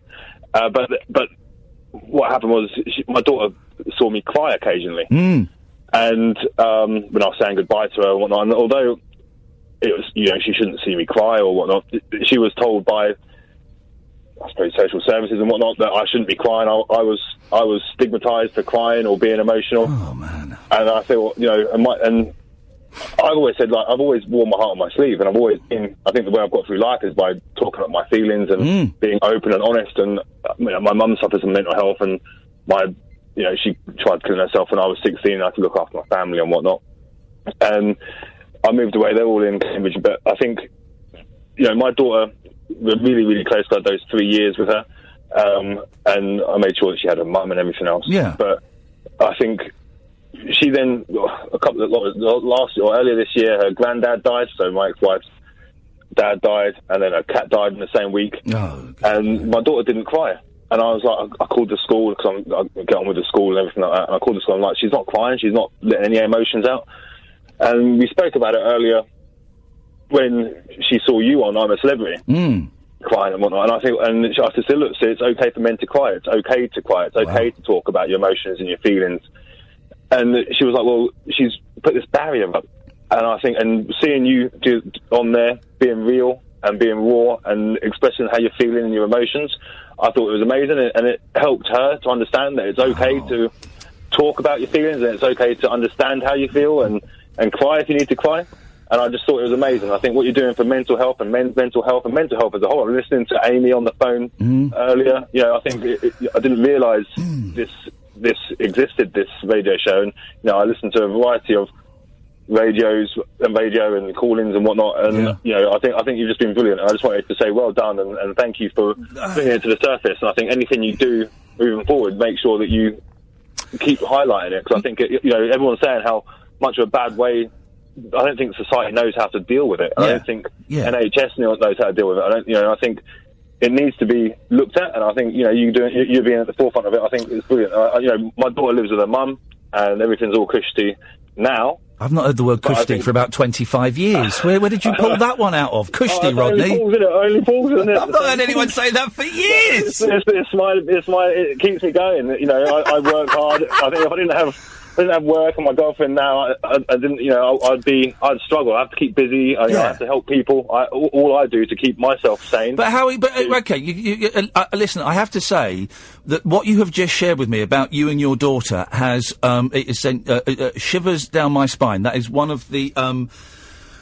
I'm really moved by what you said, mate, and that was one of the most beautiful things that anyone has ever said to me. So thank you for that. Genuinely. Cool. How are you doing? I know you've got to keep busy and keep moving and all that kind of stuff. But are you all right? I'm all right. I'm always all right. That's the thing. I'm always all right by helping others, and I've got my girlfriend who, makes sure that I'm all right, and just keep busy. I mean, I think I get through things by helping others. Yeah. I help unemployed 18 to 24s back into work. Take them out of gangs and gun crime, and I struggled. Make no secret, I struggled. I didn't go and get any help for anything. Yeah, but I was broken when I lost everything. With only the clothes on my back, and I had to give up. And I've literally, this year, I've sold my house to my ex-wife, so my daughter's staying in the school and she's doing really well at school, and that's the main thing. That's the most important thing. Yeah, and I think it's about having perspective on that sort of stuff. But I think if I didn't have my partner now and her, she literally had to pick me up, rinse me out, stretch me out. She has to give me a slap every now and then, not physically, obviously, but tell me that I'm strong enough and I can deal with stuff. Yeah. But I think I do stuff.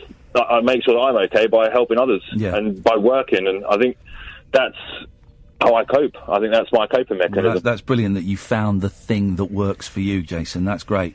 But my daughter was voting for you. On her smartphone, and it was just brilliant to see you get to the final and everything you went through, and it just it gave us.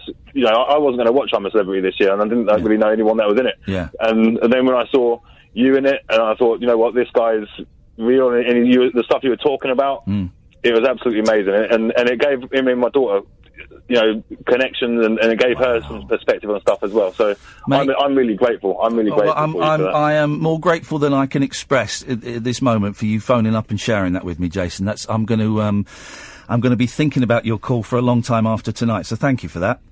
No worries. I'm a long-term listener now. You've got me. I'll probably no doubt call you. Don't worry, Jason. I'll annoy you at some point. Don't worry. I'll say something that will annoy you at some point. No, well, I'm sure you will. I'm waiting. It's very happy. Anything goes. I mean, I've heard World War II tonight. Last night I heard about Jedi and all that sort of Star Wars. Anything goes, clearly. But I think I'll always listen. I normally I've switched over from another late night. No, go on. Which one? I'm assuming you mean LBC. Yeah. Oh, brilliant. We got one from there. That's what we want. That makes me feel very good. Jason, listen, man, I look forward to speaking to you soon, and lots of love to your daughter. Thank you for that call, Take man. care, mate. All the best. Thank you. Fella. Bye-bye. Bye. I'm blown away by that. Take it. I'm going to take it. That's incredible. Actual goosebumps. That was incredible. Wow. That's pretty amazing, isn't it? Mm-hmm. You did a good thing. Well, I stole some strawberries and I ate a pig's Lady Willy, but somewhere in between that. And then you did a good thing. I don't think the pig will think you did a good thing. I can't process that. I'm still struggling to accept that everything was still seen by 12 million people. To me, it's still that experience of being with 10 other people, some of whom I liked, some of whom I didn't particularly like, and anyway, that was a brilliant call, and that's blown me away. Let's go to... Oh, hang on, why's my phone gone funny? There we go. Hello, Robin! Hi, Ian. Hey, Robin, how's it going? Not too bad. I'm new to your show. Are you... Well, no, Robin, are you, underground or something? It sounds... Have you fallen down a lift shaft? Oh, probably. I mean, Roman sounds like echoing. What? Where are you? Are you in a stairwell? Not really. I'm in the building. I'm in the teaching building. Okay, you're in the. I remember, Robin. You're phoning from China. Yes, Cass. Hello. Hello. Oh, it's Robin from China. Well remembered. Look at you. You've got good memory, haven't you? So, up here for thinking, down there for dancing, ladies and gentlemen. Where are you pointing to when you say down there? And what kind of dance? Your feet. Okay, lovely. Hey, Robin, how's it going? Not too bad, thank you. Nice one, Robin. What you got for us this evening? Why have you picked up the phone? I just want to say hello to you because I have been listening to Talk Radio for a couple of weeks, and I think I'm the only one there who have never seen I'm a celebrity. Well, you've not missed a lot. It's not exactly classed as highbrow entertainment, you know. It's lots of people that you don't recognise doing silly things and arguing with each other. That's basically the premise of the show. Oh, I know that's true. That's not true. Well, no, it is. It is true. It is true. Unfortunately, it is. But it feeds the kids, and that's the main thing. It fed me as well. Oh. Yes. So you don't have any. I'm guessing that Chinese TV. There's kind of a lot of the fun is sucked out of it. I'm imagining a show like that would never exist on Chinese TV. Well, I guess it's a kind of like the famous people to go around. So we do have this kind of shows. Last year, the TV station in my hometown held a similar show, and they bring some of the famous TV stars to the Australia. I think it's Australia or New Zealand. Yeah, really? Yes, indeed. And they've done 3 seasons, and then they'll be probably doing the 4th season this year, I guess. Wowzers! I mean, we need to check this out. We'll probably recognise some of the Chinese TV stars more than we'll recognise some of the supposed British ones. Who'd have thunk it? Oh, good for you. Good for us indeed. Robin, have you got anything for us, or did you just want to phone up and say hello? I don't just say hello, but probably you can bring one of topics here. Have you ever tried to have a webcam in your home? In my home? Yeah. What? Just watching me so people could watch me wander around the house? Not a public webcam. It's just a webcam only you can use. Only you have the access to the video, and you can see your family wherever you are. Oh no! Surveillance. Surveillance. No, I haven't, Robin. Why do you ask?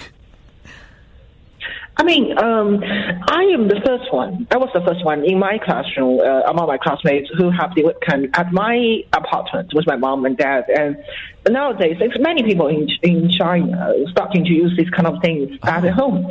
I literally bought this one, I think, 2 years ago. Yeah. I think I do miss my mom and dad. I was studying in a college far away from my hometown, so I do want to see them. So I put one of them in the living room. So if they are just watching TV or they are having dinner, I could see them and I can talk to them. It would be fantastic. And you told them that the webcam was there? It wasn't, like, hidden as a clock or anything? God. If I'd have done that when I was at college, Lord knows what I'd have seen my parents up to. But, okay, so you've got a webcam, but then can you hear what they're saying as well? Yes, indeed, and I can talk to them. You can talk to them. They can talk to me. So, but could they see you, or they could just hear your voice? They can just hear my voice. I can see them. I can talk to them, and they can talk to me. Come on, Robin. Do you not think that's a bit weird? What? Because suppose. Right. Okay. Let's tread carefully. Is that not a little bit weird? Probably. I mean, a lot of people are discussing this about the privacy and the security and safety of the. I get that, but I think it's many people now using this, and they have official platforms, and some great companies are doing this. Yeah. So I trust them. So only in China. Here's what I'm thinking. Yes. When my kids move out of the house, they don't want to see what I'll be up to. They really don't. Gosh. But supposing, okay, what if they're doing some naked hoovering or something? Who will do that in the living room? But supposing if my parents are getting older. I would be very worried about their safety. If they're just of course, I get that. I get the safety element of it. I get that. But supposing they are having let's say a relaxed moment, supposing, I don't want to say anything improper. So, okay, supposing they're having an argument, and you flick on and they're having an argument without clothes on. That would be uncomfortable viewing, wouldn't it? Right, but I'm not very. No, I mean, I'm not looking at them all the time. I'm just usually doing that during the meal time or during the evening TV time. Just have a chat with someone. I won't just looking at the camps all the time. Then. Yeah, I suppose. Well, you know, but you could also watch them without them knowing you were watching them. There'll be two modes there. I'm not turning the second mode, which means if I turn on the webcam, there'll be a sound at my house, and my mum will know me. Okay, wow. You've certainly given us something to think about, Robin.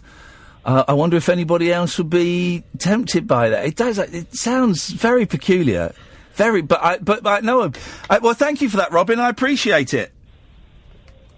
Thank you, Ian. Listen, I'm going to move on because I'm late for... Right, no, we'll speak to you again soon. Merry Christmas, Robin. Thank you very much indeed. Gosh. We're all thinking the same thing. What if they're at it? But we were all too polite to say that, weren't we? Let's take a quick break. This is Talk Radio. Across the UK, online and on DAB. The Late Night Alternative with Iain Lee on Talk Radio. Yeah, I don't think I've spoken to Robin. I think maybe Robin phoned up while I was He rang away. me and Rufus, yeah. Okay. At midnight, we are going to have... I can never remember how to pronounce Jarrett's last name. Jarrett, I want to say... Hang on a second, let's get this... let's read it correctly. Jarrett Beliveau. That's it. Jarrett Beliveau from Canada, who is one of the people behind... a film that we got obsessed with this film. And do you know what? I've not seen it for a while, so the time is right for me to watch it again with 17 deleted scenes. This movie, Kung Fu Elliot, in the back it says, listen to the blurb, it's Fubar meets Cheaters with a little bit of American movie, except all of what you're watching is real. Mm-hmm. Kung Fu Elliot follows martial artist Elliot White Lightning Scott as he strives to become Canada's first action hero with his low-budget karate epic, Blood Fight. This surreal documentary captures 2 years in the lives of a passionate amateur filmmaker, his supportive partner Linda. Poor Linda. Now, we had Kung Fu Elliot's phone number. What did I do with that phone number? Where would that be? We found it on a... It was on a very dodgy no, website. we didn't. We found it on a nannying website. Yeah, but didn't we go via a dodgy website? Well, he was on a dodgy website, but it was on a nannying website. But he said his girlfriend had put it up or something, didn't he? And because we did phone him, Kung Fu Elliot. No,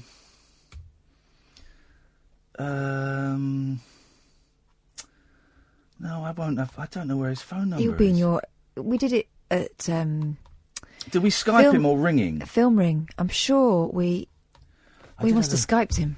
I had a Kung Fu Elliot folder, but I think I might have. Is he not in your notebook? My notebook. The black notebook. No, I'm on a different notebook now. So.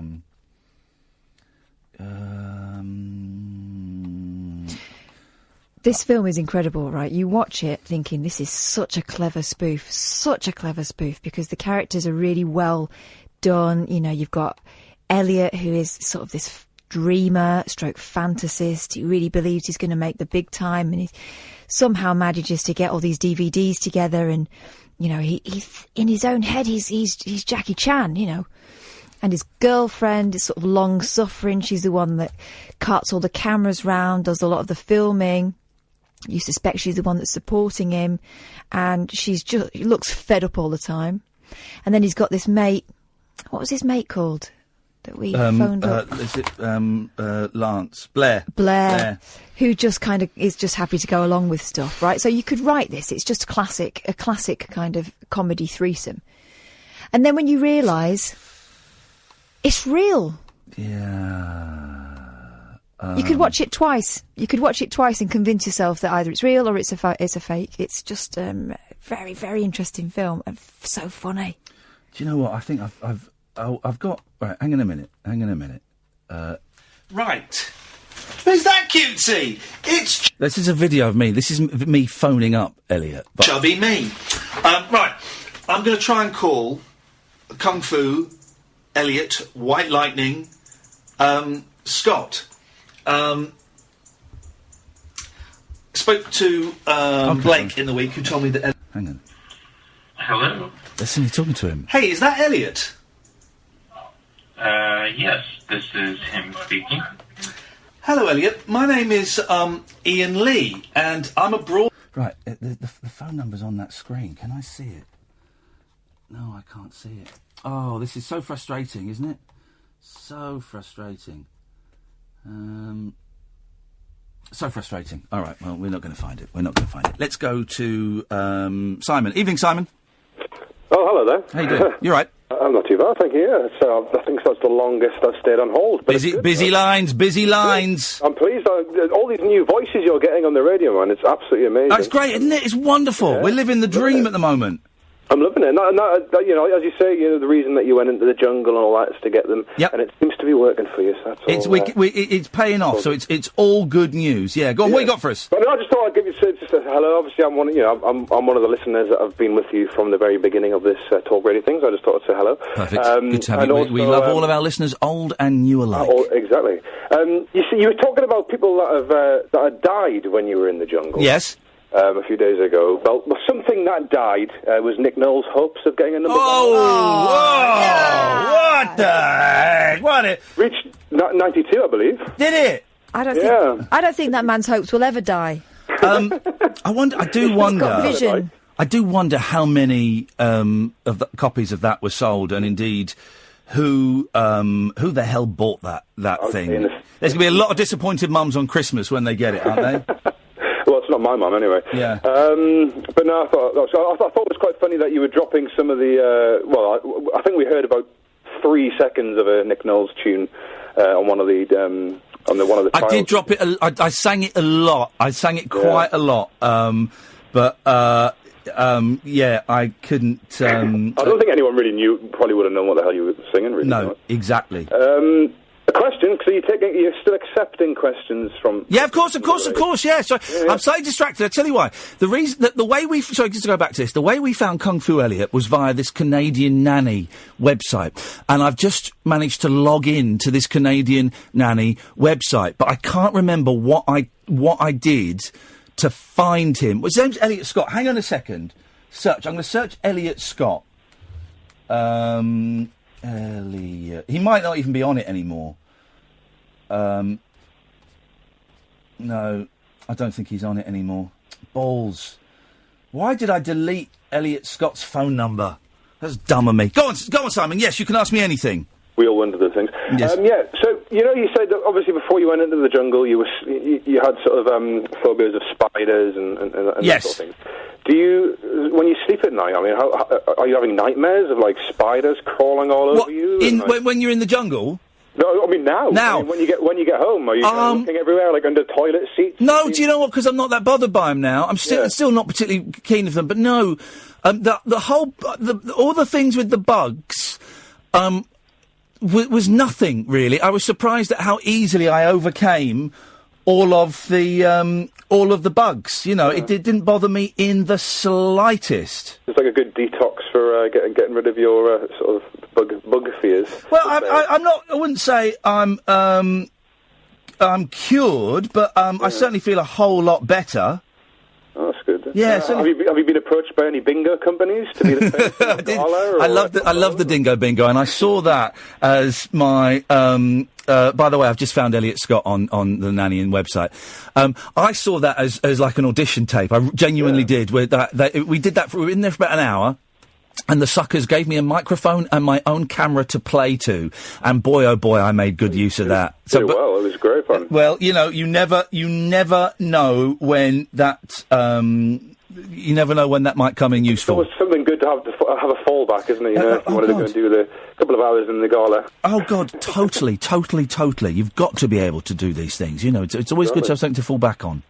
Excellent. Well, I just thought I'd give you a quick call, Ian. Nice one, man. You know, you're saying you did well in there. But thank you, mate. You know that now. So, and I'm loving the show still. Simon, the show is great. Thank you very much indeed, brother. Always good to talk. I'm not going to give out the number because we've got loads of calls. I will say I'm Iain Lee. This is the Late Night Alternative. You're listening to Talk Radio. The Late Night Alternative with Iain Lee. Unfiltered Night Talk with the original king of unconventional conversation on Talk Radio. We have ways of making you talk. Okie dokie, let's rattle through some of these calls. Let's go to Adam. Good evening, Adam. Hello. Hello, Adam. How are you doing? Hi there, Ian. Hello there. Well, Ian and I, we've had many different types of calls today from that chap before talking about the conspiracy or something of that sort. I don't know what he was on about. Yes. We've also talked about, getting more women on your talk show. Yes. And I'm just wondering, why? Why is it that you want more of a volume of women calling your show? Why are you asking that question? Because I really, in my opinion, that I don't know. I just think that it's up to the callers at the end of the day if they want to call you or not. It's yes. I don't really think that we should get more women in. We should get more of this kind of minority in this kind of. Right. Well, women aren't a minority. I think they're in the majority, statistically speaking. I know. Yeah. But also, you're describing positive discrimination, but that's not what we're doing. So what are you doing? Well, it's not positive discrimination. Positive discrimination would be me saying we will every woman that calls in, we will put her at the front of the queue and we will spend more time with her and possibly even drop some of the male callers. But that's not what we're doing. We've been saying the show is very male heavy. I wonder if there's anything we could do to attract more female callers. Well, there's nothing really you can do. Well, no, obviously there is, because I have done something, and it has attracted more female callers. So obviously there is something I could have done. Yeah, and what is it that you've done then? Well, I went on I'm a Celebrity, and loads of women watched it, and they've started listening and calling the show. Well, I know that, yeah, but still, I'm just saying. What I'm saying is that it's up to the callers at the end of the day. Yes, but it being up to the callers does not negate the desire of the host and the producer to have more female callers. Yeah, I don't know. I just you don't. I think maybe you're pushing forward the agenda of somebody. I don't know. We need more of this minority. We need some more. Women, Adam, women aren't a minority. I didn't say they were. I said women and minorities. No, you didn't. You said we need more of that. You said you are pushing forward an agenda of we need more of this minority. Implication being ipso facto that women are a minority. Well, they're not. No, I said this minority and women. No, you didn't. But we didn't. But okay, we'll. I know why more women are calling. If you're interested, it's because they realise that Ian's a bloke and he's not doing the usual kind of radio show, which is all about arguing. Well, that's your perspective, though. No, that's the truth. Not the truth. That's the truth. That's why women don't phone up. Why they don't think you want a Barney? Why don't you want? You're just saying that it's only the blokes that argue. No, I'm not at all. I'm saying that's the perception women have. Adam, you're not listening to a thing I'm saying. Why don't you want more women calling in? I didn't say I didn't. What's your problem? What's your problem with women? If there is, then the more the merry, right? But I'm saying that if women don't, didn't your mummy love you? Well, of course she did. Okay, maybe a bit too much. His mother didn't. Yes. Have you got an Oedipal thing going on there? Pardon? Have you been broken-hearted? Has a woman let you down? No, not at all. No, not the slightest. Right. Okay. Because you seem quite cross. You seem very angry that we've now got more women callers.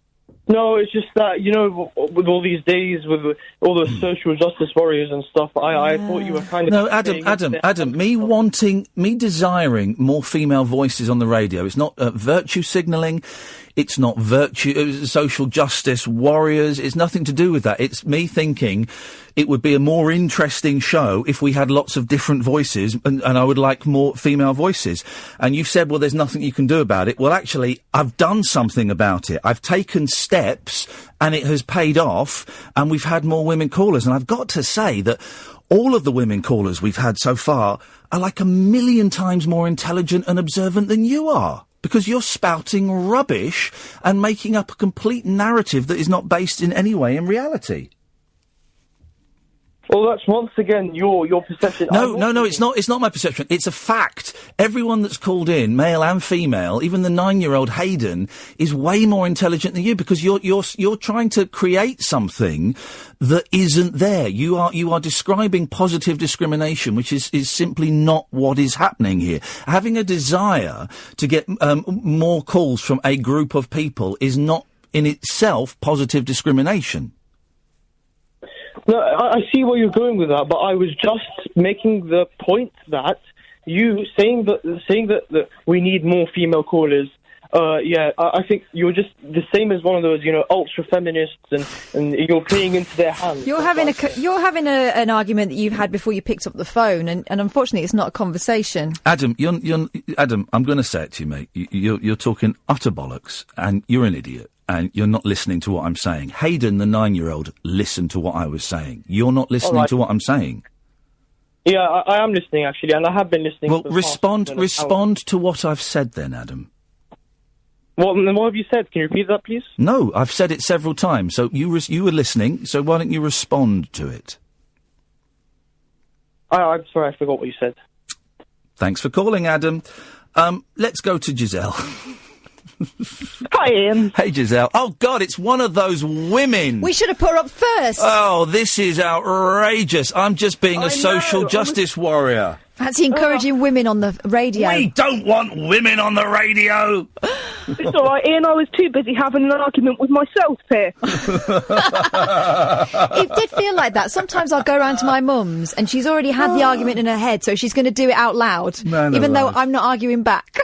Well, the fact that he didn't know how to respond to you just proves that he wasn't listening to a word you were saying anyway. Yeah, It's a monologue. Unbelievable. Anyway. Oh, dear. Come on, love, get on with it. We've let you on, you better make it worth it.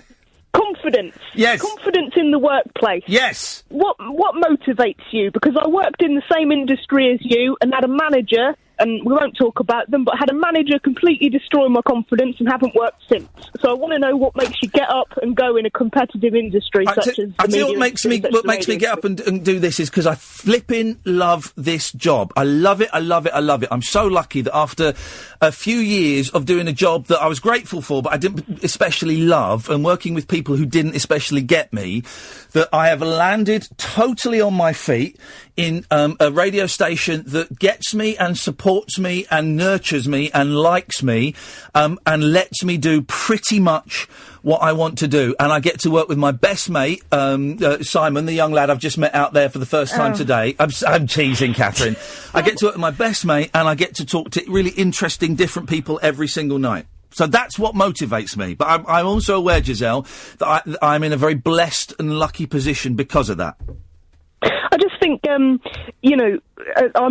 nearly 22, and with health and safety and all the PC correctness and stuff, you can't go and sit in a studio and shadow and do things as you would have been able to 20, 30 years ago now, because they have different rules in place. And I see things like I worked in the industry and I tried to get a foot in the door elsewhere, and I've seen people come up after me and succeed. And I sit there thinking, well, where did I go wrong exactly? What is it? Is it because everywhere's male dominated and everything, or is it just I got unlucky, or is it mental health, or is it perseverance? What is the health and safety that says you can't go in and shadow someone? I don't make the rules. Well, what is the health and safety aspect of it? What are they saying? That you might... What? I don't know. You might kill the presenter. Have you ever tried to... Hang on a minute. Have you ever tried to kill someone before? No. Well, they couldn't prove it. So what is it you want to do? You want to do this? Yeah, I always... I'm not a very on-air person. I'm a lot more comfortable in production, but I can be behind the mic. Yeah. Well, so what are you asking me? What can I do to help? I just, with mental health, and I think you did a wonderful job in The Jungle. I've never watched it before, but I watched it, seeing what you were doing and the positive impact that you've had, I think, really shows, and well done for that.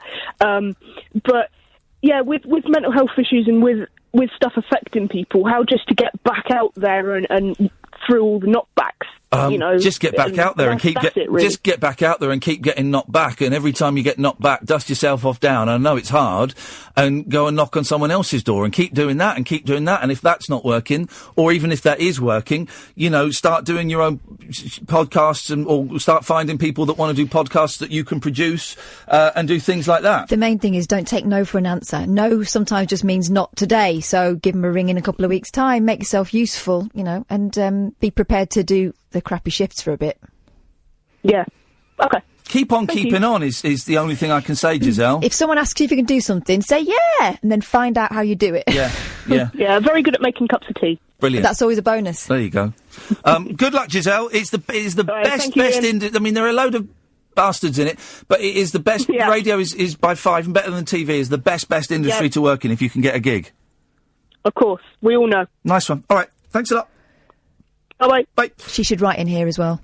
Yeah. They'll take anyone here. Look at us. Hey, Paula, how you doing? Hello? Positive discrimination. We put Paula straight through. Hi. Hey, Paula, what you got for us? I just want to say to you and Kathy to thank you very much for listening to me last night. Our pleasure. I've sent you a tweet. I'd forgotten some of the Christmas records that I like. Oh, yeah, go on. Prokofiev. Oh! Get you! It's easy for you to say. Sleigh Ride and Troika. Yes, very nice. Classy. And the other one was Gaudete. Oh, yeah. Gaudete. Oh, that's a good one, that, isn't it? Jesus natus ex Maria Virgine Gaudete. Gaudete. Gaudete Christus is natus ex Maria Virgine Gaudete by Steely Iceman. Delivered perfectly. I want you doing Classic FM. I was expecting... Can you do a bit of Feliz Navidad as well? Ian, yes. I can't sing as well as I used to, but I just want to say thank you. You both cheered me up last night. Good. Well, we're glad. That's our job. We're doing our job properly. I suffer from mental health problems myself. Well, you sound absolutely delightfully bonkers, and I hope you take that in the way that it is intended. You sound brilliant. I'm on a high. Good. Well, Paula, listen, we've got to go, but it's Christmas. Give us a call in again at some point with more Christmas songs. Yeah. Not now, because we're going to go to a break. But I'll put some on. Bless you. Twitter on my There we go. I think you're coming crashing back down the other side. Paula, listen, it's good to talk to you, love. Take care. Oh, have you got to go? Yeah, we've got to go to the news. We're going to be late for the news. Oh, I'm sorry. Don't you worry. It's not your fault. It's my fault. Anyway, yes? Just a quick... No, we haven't. Right, all right. Hang on, right. Sorry, Paula, stay there. We'll come to you after the news. Oh, we were cutting that fine. Across the UK, online and on DAB. Take a far-out trip into the twilight zone of late-night radio with Iain Doo-doo-doo-doo-doo-doo-doo. Unmissable late-night radio with the original king of unconventional conversation. Make contact with Iain Lee. The Late Night Alternative with Iain Lee on Talk Radio.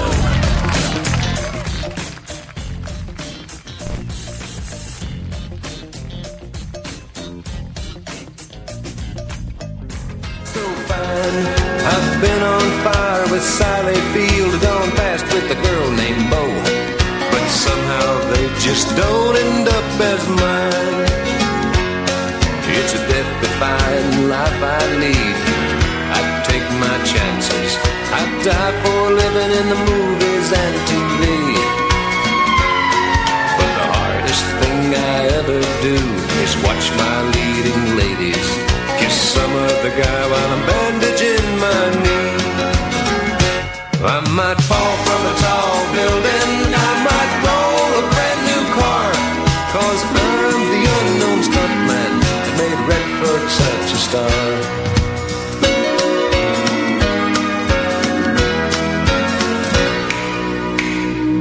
I've never spent much time in school, but I taught ladies plenty. It's true, I hire my body out for pay. Hey, hey, I've gotten burned over Cheryl Teague's, blown up for Raquel Welch. But when I wind up in the hay, it's only hay. Hey, hey, I might jump an open drawbridge or Tarzan from a vine. 'Cause I'm the unknown stuntman that makes Eastwood look so fine.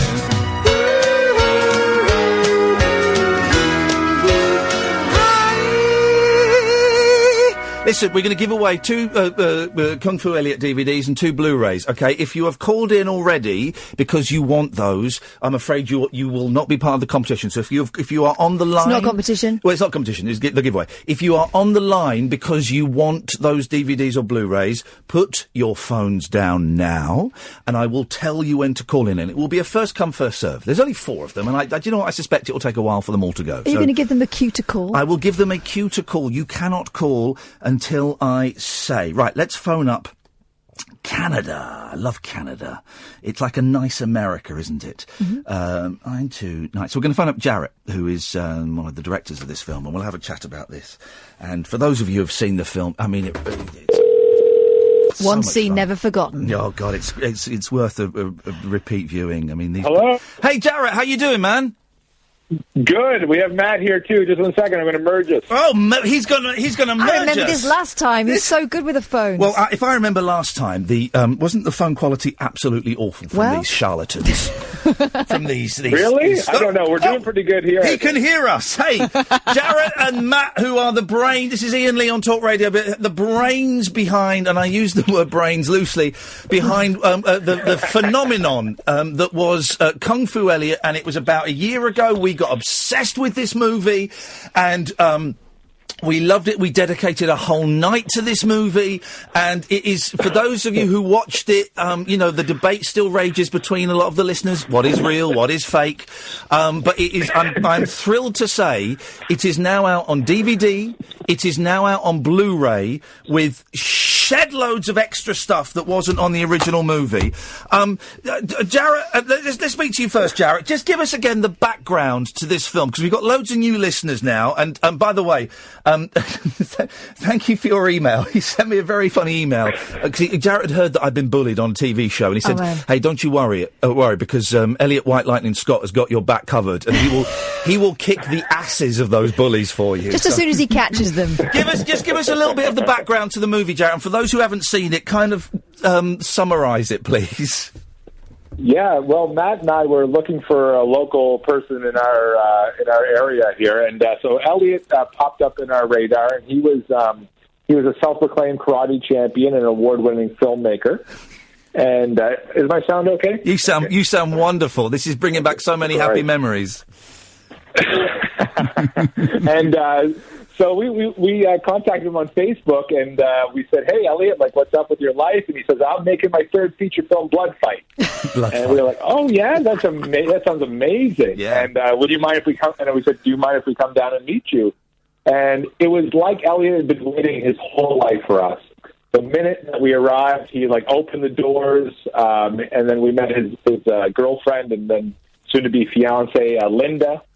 And they then introduced us to a cast of characters behind the movie Blood Fight, which is probably one of the worst movies in history. But the passion behind it was quite real. And we decided to follow him over 2.5 years, where we even go to China, where he wants to fight a Shaolin monk. And then as we return back to Canada, the 3rd act of the movie gets quite dark and twisted. Let's not give away the ending, but it started turning for me when he was with that Shaolin monk, and the Shaolin monk dude is going, "Well, show us a kick," and he's like, "I don't really feel like it today." he sort of wanders off, and you start going, I see. This guy is very strange. Matt, I'm now convinced that 90% of this is real. I don't know what 10% is not, but because there was a lot of debate about what was real, what was fake, and with some of the research we did, and we managed on this show to track down copies of his DVDs, which we didn't think existed. I have a signed copy of They Killed My Cat at home, and of course we had that wonderful screening. There is a big debate, isn't there, Matt, from people who have seen it and just don't buy it at all. Are you still finding that? Is he not on here? Matt's not. Is Matt's? I thought you merged us. He says he's on here. I thought you merged us with Matt. I told you your phones were rubbish. I said that straight away. Do you want to try and merge him again? I'm going to call him right now. Wowzers! This is Matt. Matt's bottled it. Matt has realised he can't keep this lie up any longer. Yeah. Okay. Well, because we'll. Well, hang on. They're both going to disappear. Got any hold music? Hang on, I have got some hold music. Hang on a second. Normal service will resume. There we go. As soon as Canada has sorted its phones All right. out. There we go. Hang on, Matt, are you there? There we go. There we go. We're good. I'm just trying to hear merge, and it's not letting me. This is really embarrassing. But anyway, is Matt dead? Matt's fine. It just says he's on hold. This feels like a weekend at Bernie's or something. I just. Can you guys hear me? Hey! Oh wow! There he is. Awesome. I have to say, I heard your question, Ian, and about it being fake and what's real and what's not. And at this point, I think we would have revealed our big gambit if this was an actual fake thing. It's not. Yeah. That's all I can say. Yeah, no. I think Elliot would have came out of the woodwork and said, I'm an actual great actor or something, But of course, that's what you would say. Yes. You would say. Does it still? Yeah, that's what Elliot would say. Yeah. Matt, does it still frustrate you that there are the people calling it fake? I mean, and by the way, I'm convinced that pretty much all of it is real. I am denard, but even if it were a fake, it's a beautiful one. But does it frustrate you? No, not at all. I mean, I also do narrative movies as well and film work, so I think it's a compliment as a narrative filmmaker, but the movie itself was a work of documentary, so yeah. I mean, if someone wants to think I'm talented in one way as opposed to another way, that's fine with me, honestly. But it's not true. It's not true. It's not the fact. I think what surprised a lot of people was, if indeed it is real, and I subscribe to. Of course, I know it. Yeah. Mostly real. Yeah. Why on earth would he show you all that? I mean, it gets pretty twisted. Why on earth would he take you along to, let's just say, the party? There's a very strange swingers party that is one of the weirdest scenes in any movie ever. Right. So he's doing that behind his girlfriend's back, but he takes a camera crew. Yeah. The thing is that there are people like Elliot in the world, and I think everybody has someone who's at least a little bit like Elliot. Elliot's definitely an extreme personality, but everybody knows someone's that when they see our movie, they go, oh, I know someone's kind of like an Elliot a little bit.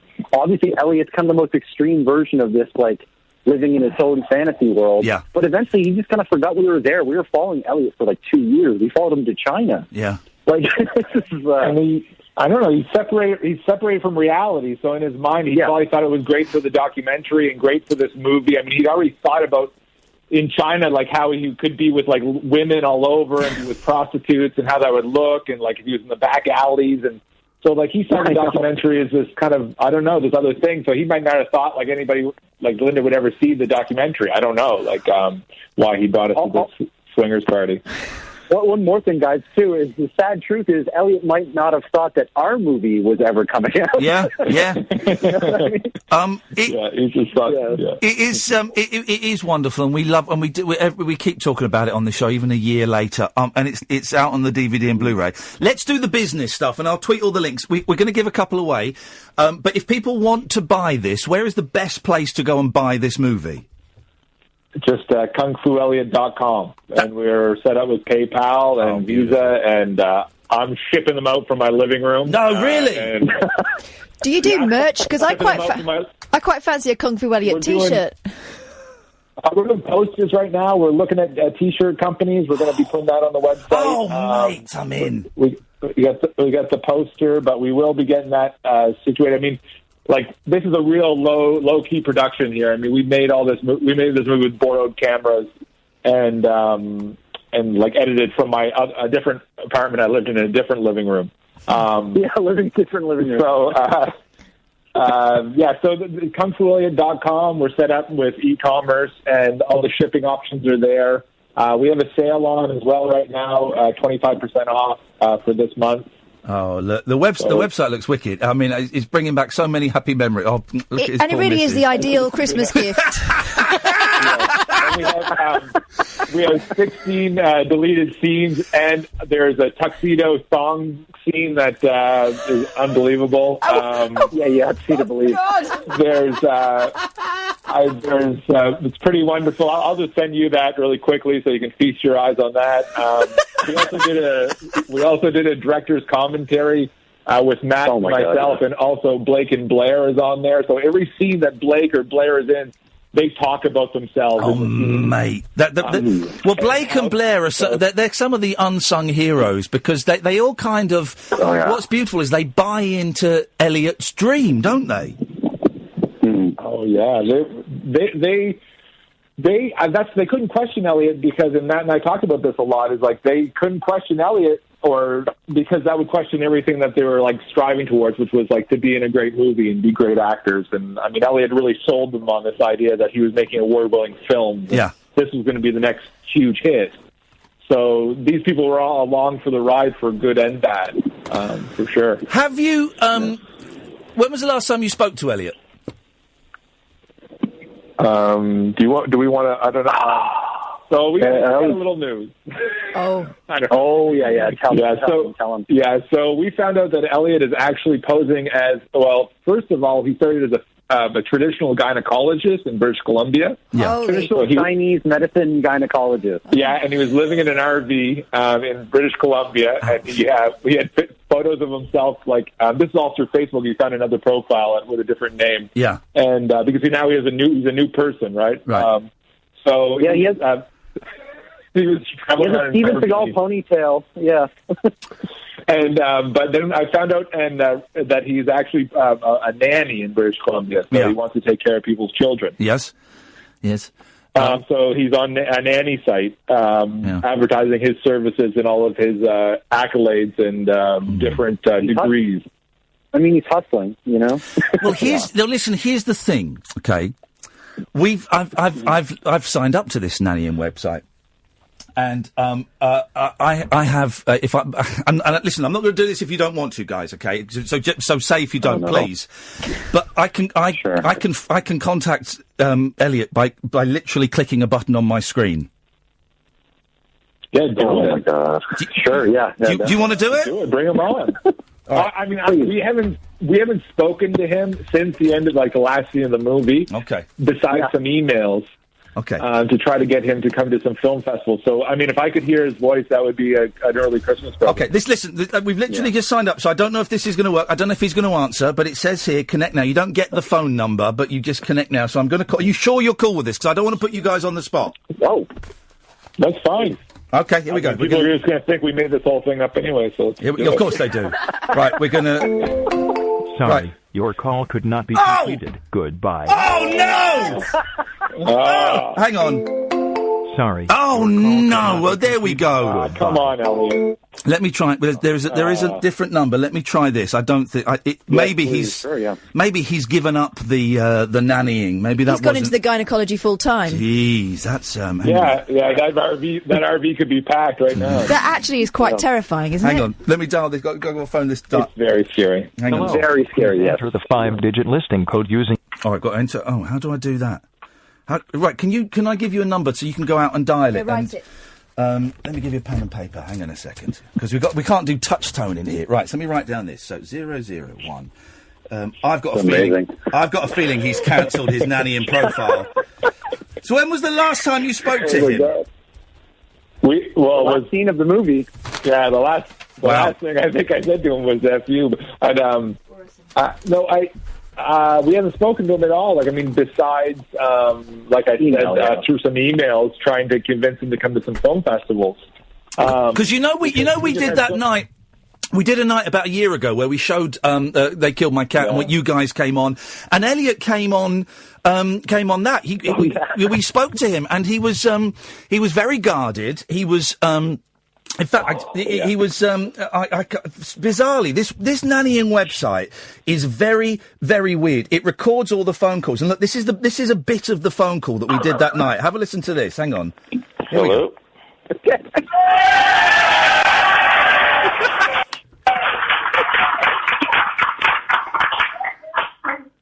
Elliot, is that you? Yeah, it's me. Oh my God. Hey man, it's Iain Lee. Remember we spoke a couple of days ago? We're calling from... Yeah, I can hear you.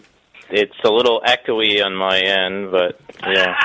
We have just screened The Stalker and The Hero. What did you think of it, everyone?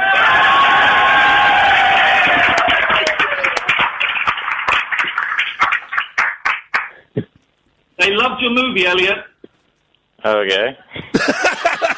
And that was pretty much it. Simon, let's get Cass' microphone up. That was pretty much it for the whole 9 minutes. Yeah, I just... okay. I just phoned his number and... It's not working. Well, it's a woman's voice saying, I'm not available right now, but leave a message. Okay. So, he say when we spoke to him on that last time that it was his girlfriend's profile or something? But his girlfriend's name is not Elliot Scott, which is what the profile is. Well, that's not the name that was the woman told me on the answer phone either. Okay, well, it looks like that reunion is not destined to happen on this show, guys. Sorry about that. Yeah, that's fine. Both of them breathe a huge sigh of relief.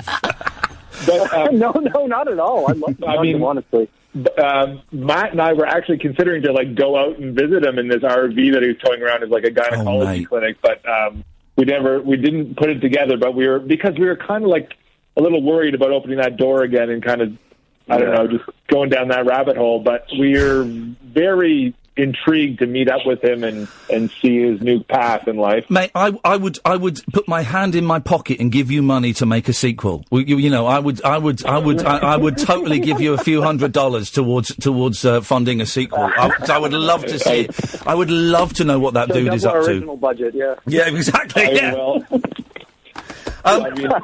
Listen, we love this film so much. KungFuElliot.com is the place to go to order it, isn't it? Yes, yeah, KungFuElliot.com. Yeah, I mean, if anybody wants it, that's where they can get it. We would really appreciate it.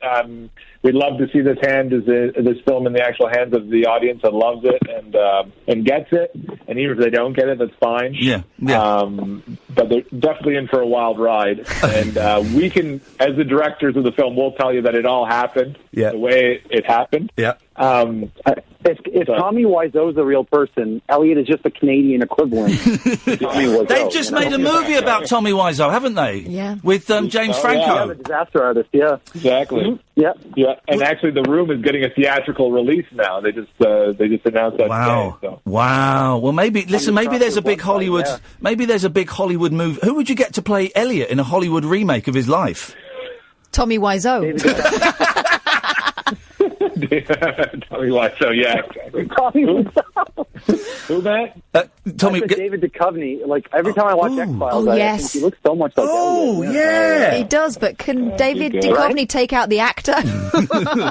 Are you guys working on anything else? Have you got any other documentaries under your belt that you want us to know about? Well, we have a project that... we have a project that's been a long gestating thing about UFOs. That's all we'll say for now. Oh, wow. Yeah. Beautiful. Yeah. We feel like that genre of documentary has been treated poorly by most filmmakers that have tried, so we would really like to put our hats in the ring on that one. You are the serious auteurs that can bring the much needed depth to this genre of documentary. Jarrett and Matt, I love you two so much. Yes. I love you two so much. I think Kung Fu Elliot is one of the greatest films of cinema, and I'm so glad you brought it to us.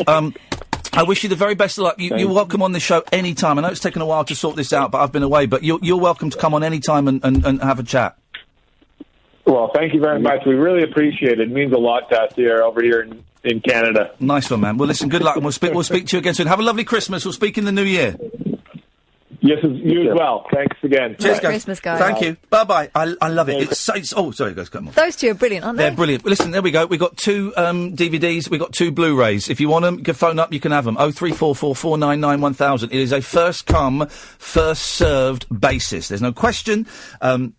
There's nothing, you just got to phone up and say, I want the DVD or I want the Blu-ray. The first two people that we speak to that say that can have them. There's 4 of them. I suspect it may take a couple of nights to get rid of them, but it's really worth having. It's beautiful. It's a great film. It's got 70 deleted scenes and there's loads of extra stuff on it. So, if you want them, 0344 499 or 1000 is the telephone number. Claim your DVDs. The wild man of late night radio. The Late Night Alternative with Iain Lee on Talk Radio. We have ways of making you talk. There we go, dear listener. It's a fun old movie, and Catherine is sorting through who came first, who's on second. I don't know who's on third. Is the way that works. Let us go to Barry. Good evening, Barry. Good evening, Ian. Good evening, Catherine. Catherine is out sorting out people who have claimed their DVDs. That's on my best, Ian. Yep. Yeah, can I just say, Ian, congratulations on your jungle experience. Thank you very much. And can I say how absolutely interesting it is to see just how the show is now developing. Mm-hmm.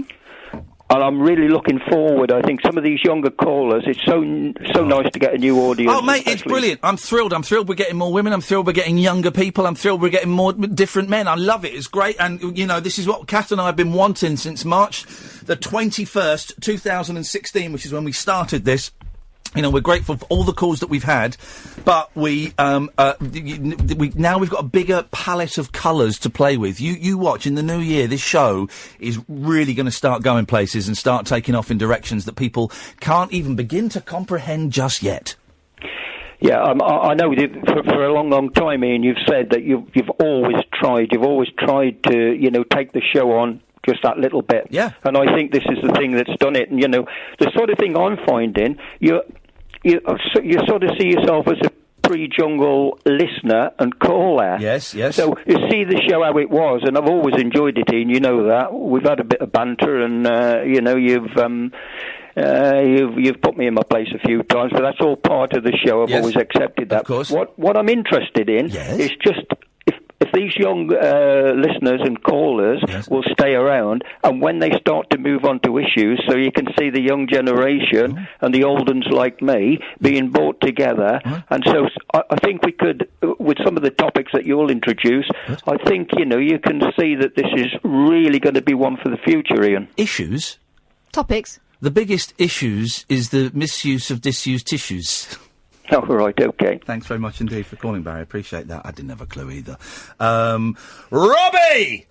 Welcome back. Robbie, can you hear me? I can hear you loud and clear. You've called in. I believe Robbie was the first caller. I'm going by what it says on my screen. Robbie was the first caller. Robbie, you would like a DVD of... I would absolutely love one. Kung Fu Elliot. Then, fella, the DVD I'm rubbing my face on now... There we go, I'm rubbing it. That is yours. I don't know how this works, Kath. I've got some Post-its. There we go. So I'm going to write your name on it. Yeah, but don't get him to give you his address over the radio. What I'll do is I'll get Simon round. to take it. Okay. Right, so is that how it works? Yeah. I've worked at the BBC for too long. I wasn't allowed to give things away for... Well, someone's... Well, hang on a second. What's happening? The names are changing. What? Go out there and sort it out. I'm sure her name has just changed. Maybe not. Go and have a look. We've got... OK, right, go. I don't know what's going on, Robbie. I get nervous that the only time I've ever given anything away, and I think I did it wrong, and it went all pear-shaped. Robbie, stay on the line. You're going to speak to Simon now, who's going to take your address, and this will be sent out. I cannot guarantee it will get to you before Christmas, but I can guarantee that we will post it out. Thank you so much, and it's a pleasure to have you back. Peace and love. Let's go to Roy. Good evening, Roy. Oh, hi, Ian. All right? Yeah, good, thanks. You want a Blu-ray? Oh, brilliant. Yeah. I'm rubbing my chin on it. There we go. That's Roy's Blu-ray. That I'm handing been marked. It has been marked. The scent has been put on it, Roy. It is yours. I'll never wash it. Never wash it. Never wash a Blu-ray. Blu-ray. Terrible things could happen. Have you seen the film before?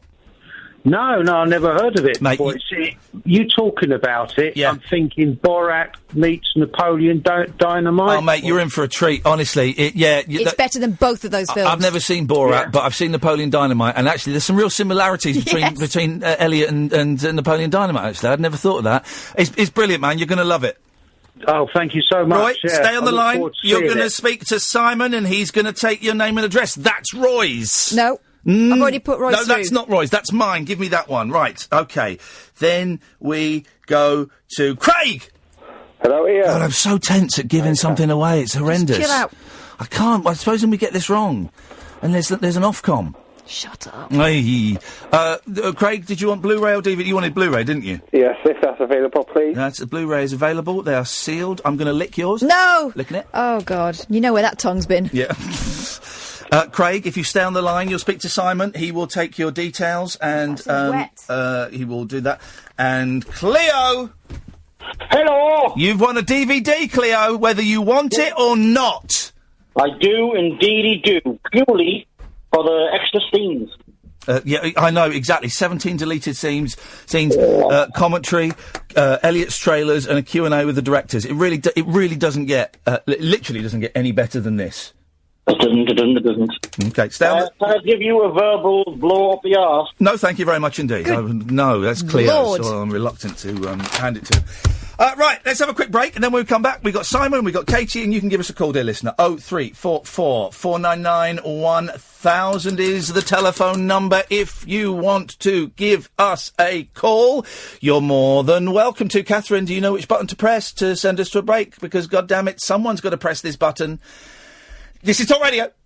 Jacked up jive talk for janitors, jazz cats, and gin-soaked boys and girls. Is that Commando? If you're awake, you're welcome. I've got 5 cactus needles stuck in my... The Late Night Alternative with Iain Lee on Talk Radio. Actually, I've just been... I've just been sent one of the outtakes from Kung Fu Elliot, and you probably don't want to see it now.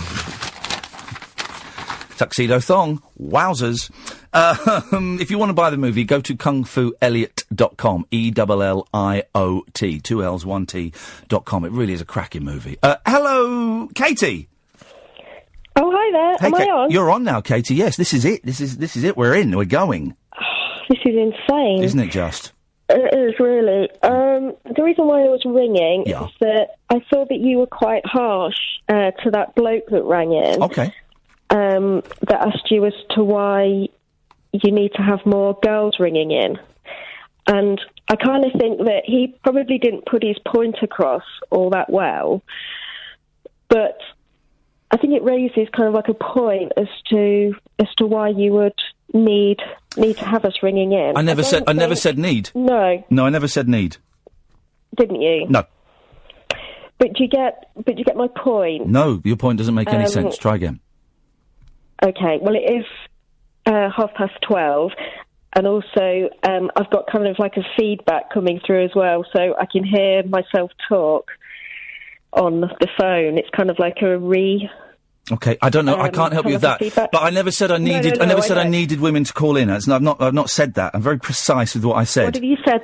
Okay. What is it you've said then? Just so I can. I said in the past I would like more women to call in, which is completely different from need. But I just want to know why. Because I would. Why do you? Why?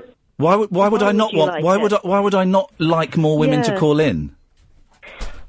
But it doesn't really make any difference. Yes, of does course it. Of course, it makes difference, Whether Katie. I'm a man or No, of course it does. It I'm makes a woman. it makes a huge difference to the show. What a ridiculous thing to say. Well, it's not, is it? Well, no, It really Katie, isn't a you ridiculous can't thing just to come back and say no, it isn't. Of course, it makes a difference if the number of women compared to the number of men phoning the show. Of course, it does. That's obvious. Well, no, because you've not really made your point. You're saying that I'm not making my point, but I just don't really feel as though you are. Well, no, because you've challenged me on something that's not. Listen, I'm going to be honest. You're going to have to up your game a bit. You know. Well, no, but it's 12:30. I don't care. You phoned up, and so I'm all right at 12:30. You've called in, and you're babbling you on, are. talking nonsense. Of course, how could you think that a phone-in show where it's all men phoning in would not be different to a phone-in show where it's half men, half women, or more women phoning in. Because women can have the same thoughts as men, and men can have the same thoughts as women. You know, you're kind of like making out that women think. I haven't said that. You are extrapolating stuff from me. What you are, Katie, it's implying. not. It's not what I'm implying. You are extracting that from the simple statement which you didn't hear in the original context, which you have misquoted, of me saying I would like more women to call in. Yeah, but whenever you say that, there has to be a why. There has to be a why. Yes, but you've made up your own why. You've made up your own why, and it's wrong. Yes, and that's why I'm asking for your why. And you are not saying your why. Because I think to most people it's obvious. Well, it isn't to me, so why don't you give your why?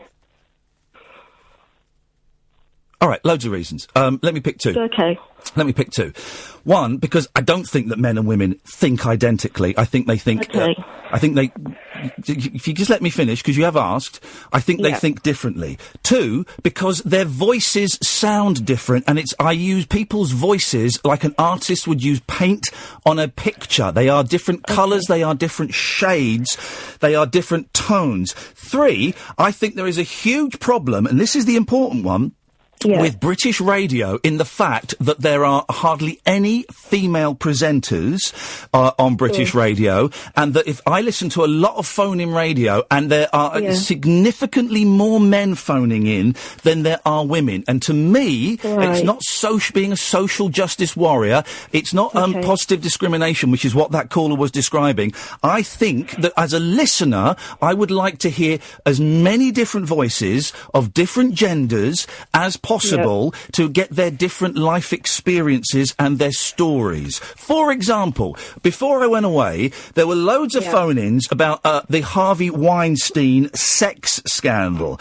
And every presenter that was talking about it was a man, and nearly everybody that was phoning in about it was a man. Now, surely you would have to accept that women in that story would have a different perspective. Yeah. Thank you. Yeah, that's a really good point. And that's just why I was ringing in, because I just thought I'd just like to know why, and you've answered that really well. So it was just that I just wanted to know why, basically. Well, no, you wanted to phone in and say I gave him a hard time, as that was your opening line, and I don't think I did give him a hard time. He was rude and ignorant, and he had his own argument. He had his own argument made up and was not listening to mine, and he started using cliches and lazy phrases like social justice warrior when I'm an artist and I want as many different tools and colours in my palette as possible. Yeah. But I think also, if like me, it's his first time. I don't care. That's called in. Well, that's really unfair. No, it's not unfair. It's not. It's patronising. It's patronising. This is the first time that I've called in. Right. Well, it's patronising to expect an easy ride when people are talking rubbish. Here's the thing. Everyone. I won't ring in again. Well, then that's your decision. But if people phone up.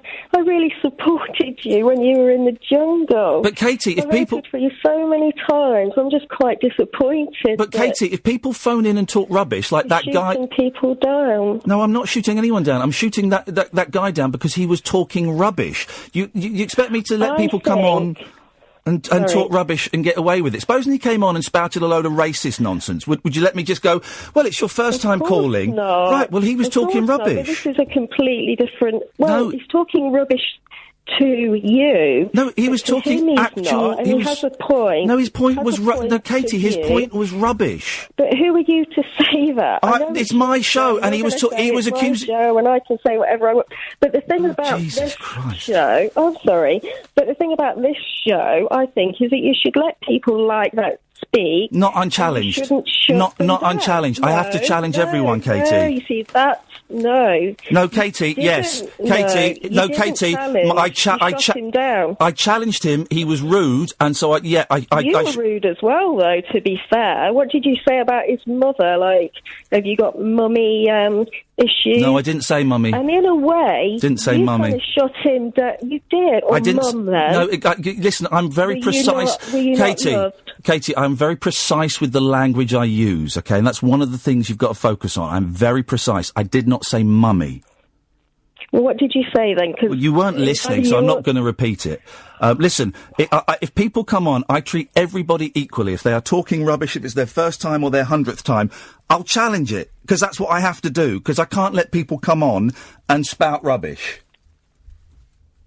Right, so then everybody has to come on, and they just have to believe whatever you think. That's not what I said. Literally not what I said. It is rubbish, and you shut them down. Literally not what I said. But if that's what you want to You really believe, need to think about that. no, You Katie, really do. Katie, you need to listen, because that's not what I said. But if that's what you want to believe, if that's what you want to take away from this conversation, then well done, because you've not heard a word I've said.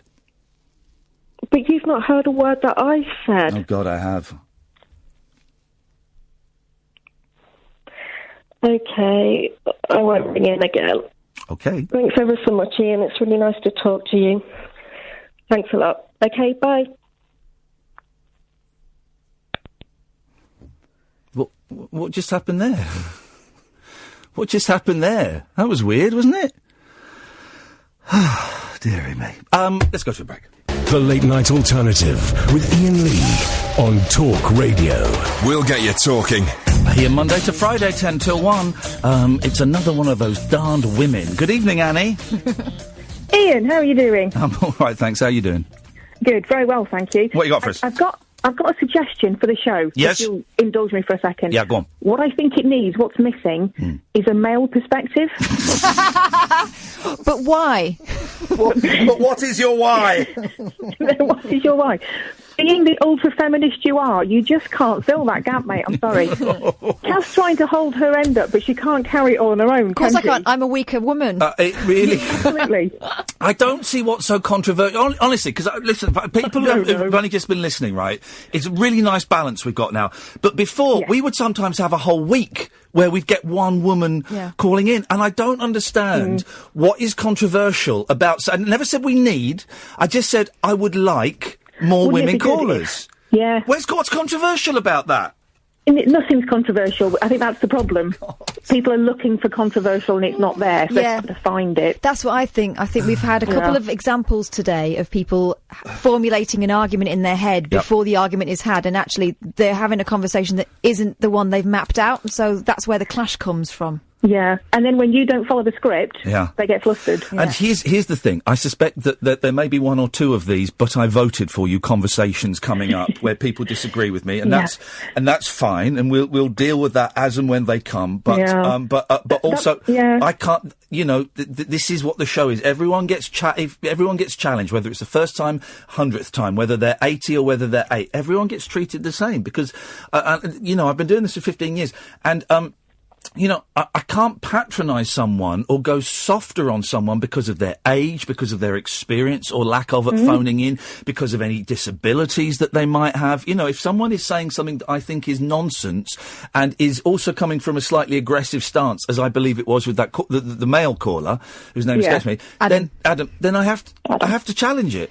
Yeah, I think part of our problem as well is that this show is not like any other show, so people might think that's what it is, isn't it? They can come on and do their monologue, and they'll be listened to on this show rather than someone going, right, interesting point, thanks very much, and then moving on to the next thing. And I really hope that last caller does call in again, and you know, and I'm sure that we will get on wonderfully on other subjects. But then, you know, if she chooses not to call in again, well, then that is fine, and that of course is her prerogative. I think she'd be missing out because I enjoyed it as a call. It would have sounded good as a call, and I'd like to hear her opinions on other things. But if she chooses to exclude herself because she felt that I was being confrontational and I wasn't, I was just kind of defending myself, then that's a shame. Anyway. Yeah, I think we've just found the new equivalent of I've been listening to you for years, therefore you're not allowed to disagree with me. Exactly what Boyley just said. Exactly what she just said off the... I think it will be. And that's a shame. And there might be several people who heard that and went, "Oh, he's a bugger in real life. Let's switch this nonsense off." And okay, you know, let's see what happens. You never set yourself up though as Saint Ian, did you? No, not yet. No. No, well, the honeymoon didn't last very long, did it? But what is your why, Annie? What is your why? Well, why? Just because. I don't need a why. Because I said so. Thank you. Exactly. I don't need a why just because I said so. Thank you, Annie. Yeah. You're very welcome. Cheers. Ta-ta. 0344 499 1000 is the telephone number. Good evening, Simon. Yo. Yo. Don't go changing, brother. Well, I can't. You know, this is the act. So, Evening, Kath. Hello. I owe you both an apology because I was on hold last night and I nodded off. Oh, we heard. We came to you, and all we heard was like a. So I'm glad you're alive. Oh, yeah, I'm alive. I am now. Anyway, I wasn't then, but I am now. Ian. Yes. I was doing a YouTube journey earlier on. Uh-oh. And I came across one of the most hilarious things I've ever heard. Does the word minty biscuits mean anything to you? Yeah, minty biscuits. Yes, it does. It does. It's a clip of when I was on a BBC show in Birmingham, and it's Barry from Watford, phoning in talking about minty biscuits. And it's a call you were told off for. I got told off for that call. Yeah. Really? Yeah. We don't allow characters to phone in the BBC, Ian. I don't. What character? I don't know what you're talking about, mate. But yeah, it's a good little clip. That I'm very proud of that clip. I like that a lot. It's just awesome. It's what good radio is all about. Well, my favourite line in that though is because the other woman is real, and she tells a harrowing story about she can't get out of her car because if she does, her spine might snap. Split. Yes. Split. That was it. It's incredible. What, she's a fish or something. Yeah, the orange ones aren't so good. What did he say? I didn't know what he said then. I don't know, but he was laughing. The orange ones aren't so good. There we go, you see. There you go. Anything else, Simon? What is Barry from Watford doing these days? Because be good to get him on if you can. He was on last night, mate, when you were asleep. No. Yes, he was. Have you got a podcast I can listen to? Did Barry make the podcast? No. No? Wow. You'll have to go and listen again. Wow, slim pickings. I'm gutted. And can I just say, before I go... Yep. That lady that phoned up and told you off a minute ago... Yeah. If she doesn't phone in again, then she is missing out. Yes. And if this is her inclination, she should listen to LBC. Because there you will find a wide variety of presenters who all have their opinion and nobody is allowed to contradict them. Yeah, no, exactly. But also a load of presenters that just let people say rubbish and then don't challenge it, you know. Simon, thank you very much. I hope she listens. If she's still listening, I hope she calls in again, because I don't want to lose... callers. Also, I'm not going to bend over backwards to. I'm not going to compromise to keep callers. But I thought she was interesting. I thought she, I love the line. But what is your why? It's a great line, and I hope she calls in again. I'd love to. I hold no ill feelings towards. By the way, we haven't got any calls for the first time. For the last 5 minutes of the show, phone line's absolutely. But the final word on this, I shall have. Yes. Okay, as the producer, and thanks for all the tips that were offered as well during that call for what we should be doing and what we're not doing, is, we're having a conversation. Yeah. And so we're not going to necessarily always agree with you because we're listening to what you say and offering an opinion back. Okay. Simon, I have 2 out times. One ends in 09 and one ends in 15. Which of those bad boys is going to be the what? 09, beautiful. There we go, you see. Well, we've got no... I tell you what, we've got 4 minutes. We'll take calls straight to air for 4 minutes if anyone fancies that. This is always a bit of fun. We don't call you back. 0344 499... Don't answer the calls, please. 0344 499 1000 is the phone number. We'll take calls straight to air. Go to line 1. Line 1, you're on the wireless. Oh, hello there. Hello, line 1, you're on the air. It's Amy from Manchester. Hello, Amy. I'm on the air. Yes, you're on the air. Oh, hello. You've just gone straight through. Straight on. Yes. Wow. Do you know what? I've been watching you all evening. I called last night and I was the last caller last night as well. So this is ironic, isn't it? You may not be. There's still 3 minutes left. We may get other callers after you. Plenty of time to cram them in. All right. Well, I wanted to lift your Christmas spirit a little bit. Go on then. Yes, please. Because you said that you weren't feeling Christmas yet. So I wanted to tell you some really bad Christmas jokes. Oh, go on. Please do. Please do. Okay. They're supposed to be the best. Yes. I found them on the internet. Yeah. What do Donald Trump's presidency and your advent calendar have in common? their days No, I'm are trying numbered. to work it out. Other days are numbered. You said. I was trying to work it out. Yeah, Go on, give us another one. Oh, okay. I won't do that one. That was too rude. Well, you've got young listeners now. Yes, exactly. We don't want anything blue. Why did Santa's little helper go in for counselling? Health and safety? No, close. Oh, go on. He suffered from low self-esteem. Hey! Amy, I'm gonna let you go because those jokes are bloody awful. Shame on you. Let's go to line 3. Line 3, you're on the wireless. Ian, it's Will. How are you? I'm good, thank you, Will. How are you? I'm very well. I just wanted to say thank you for a lovely hour of radio. I've enjoyed it. Oh! I'm not gonna... Hey, thank you, Will. That's very kind of you to say. No, it's really good. And not having callers at the end of it, I just thought I'd say thank you. It's really got me home. Bless you, mate. And other stations don't. Good. Well, I'm not going to say any more because I don't want to get you into trouble. But hello, Will. Hello, Will. Hi. I'm loving the show, really enjoying the show tonight. Have a lovely Christmas. You too, mate. Hopefully see you all soon. Thank you very much, Will. We'll meet up in the new year, although I have no idea who that was. Who was that? I don't know. Hello, line 1, you're on the wireless. Lock in. We're not doing a lock-in tonight because I've got loose women in the morning. Let's go to line 2. Line 2, you're on the wireless. Evening, Ian and Kath. You've not got long. Let's get to the point. Did you know how much the Celebrity Extra camp supported you when you were in the jungle? I did not know anything when I was in the jungle. They were totally on your side all the way through it. There you go. You see, I found out since. And probably the last call of the night. Line 1, you're on the wireless. Ian and Kath back on the radio. Oh, yeah. I'll tell you what we'll do. Because we've got so many new listeners. Friday night, straight to air all night. Shall we do that? Yeah. Because let's just try one more. Line 1, you're on the wireless. What is your why? That's what we'll do. Friday night, because there's loads of new listeners and they won't know what's hit them. We'll do straight to air where we don't screen any of the calls and we just take them and we get stuff like that for 3 hours. I think What Is Your Why might be our new meme. Oh, I love it. But what is your why? Thank you, Kath. Thank you so much, Simon. Thank you to all of the callers, and I genuinely mean that. Thank you to the Periscopers. I'll be on Loose Women today, tomorrow. Back tonight at 10. Ta-ta!